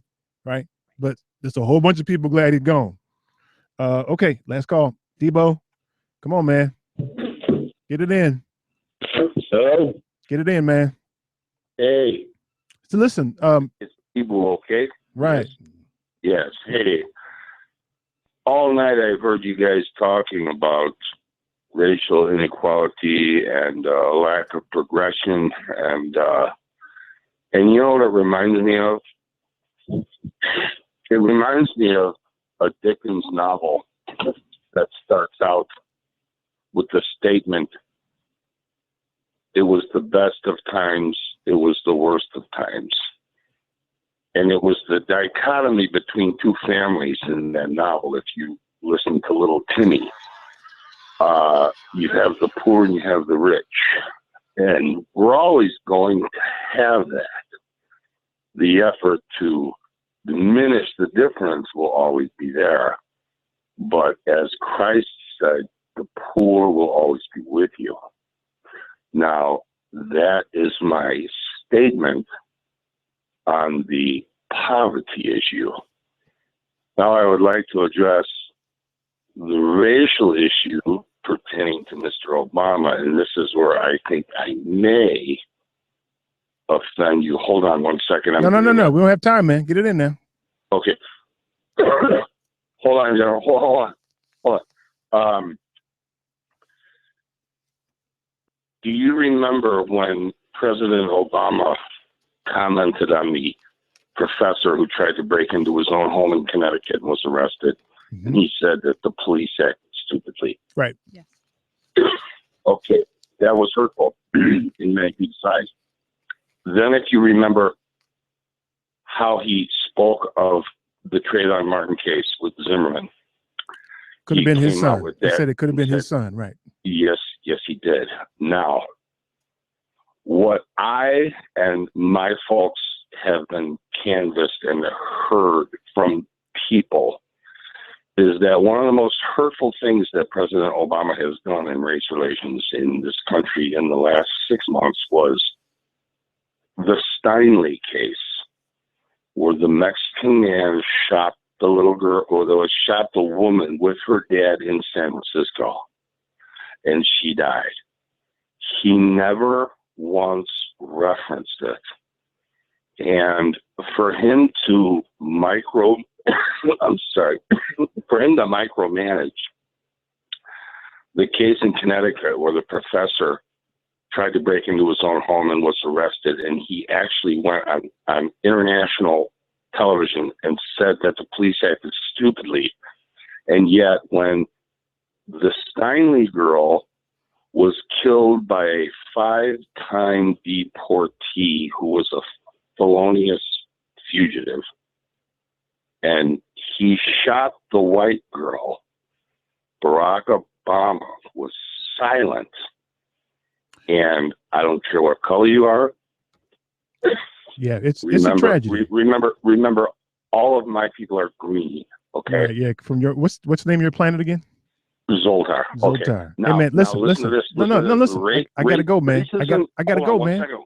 Okay, 1 second. Get it in. Racism is gonna be everywhere because on my planet, everyone was green, but the problem was people hung out in shades of light green, dark green, forest green, hunter green, sea green.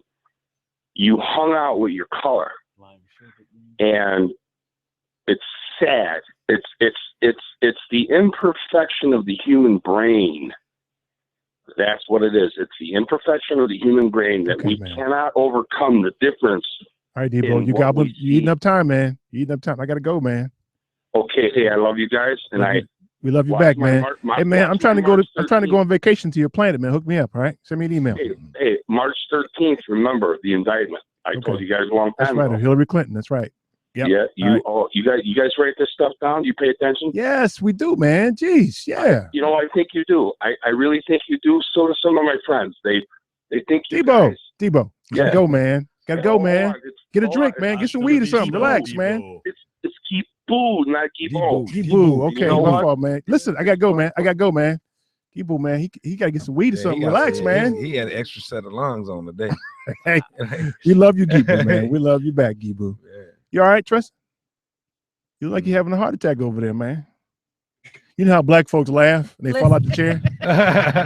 Listen, I love when Debo calls. I promise you I do, because I clear my lungs.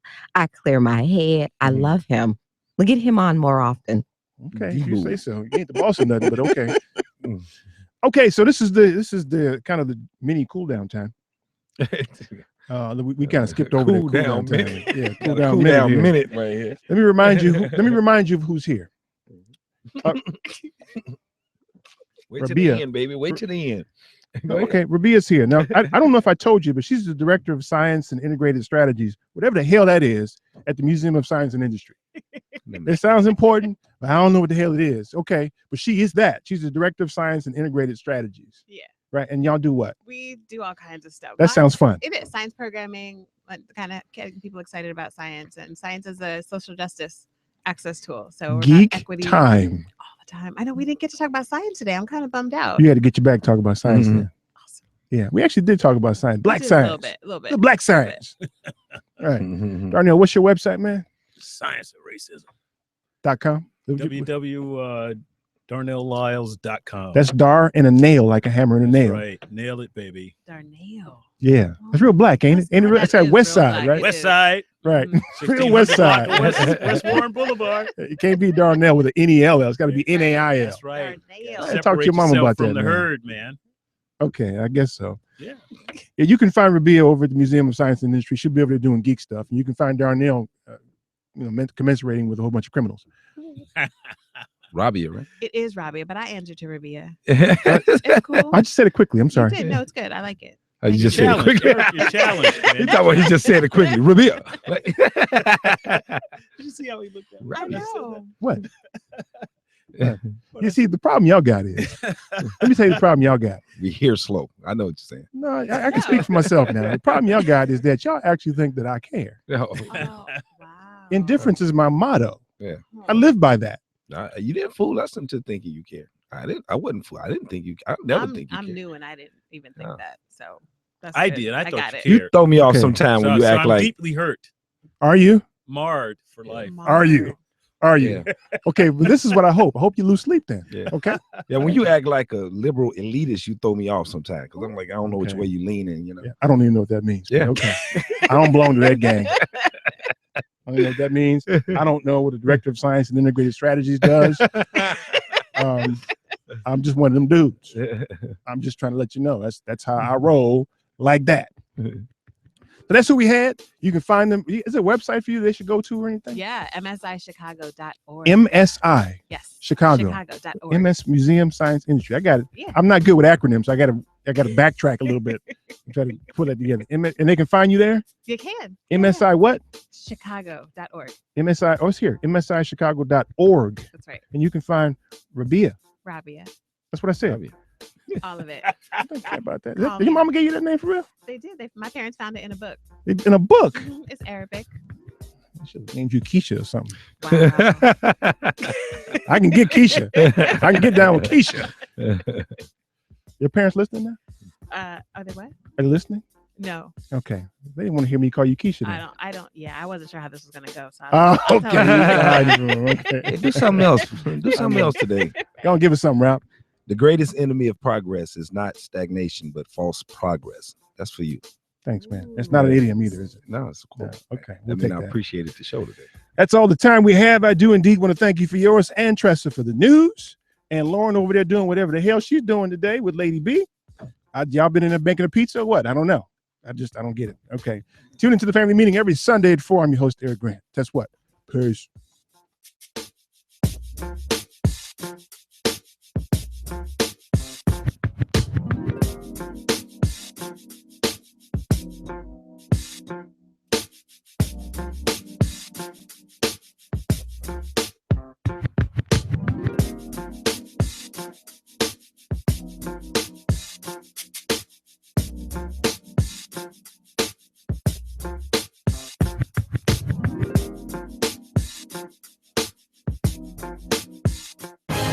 This is Chicago's Progressive Talk AM and FM, presenting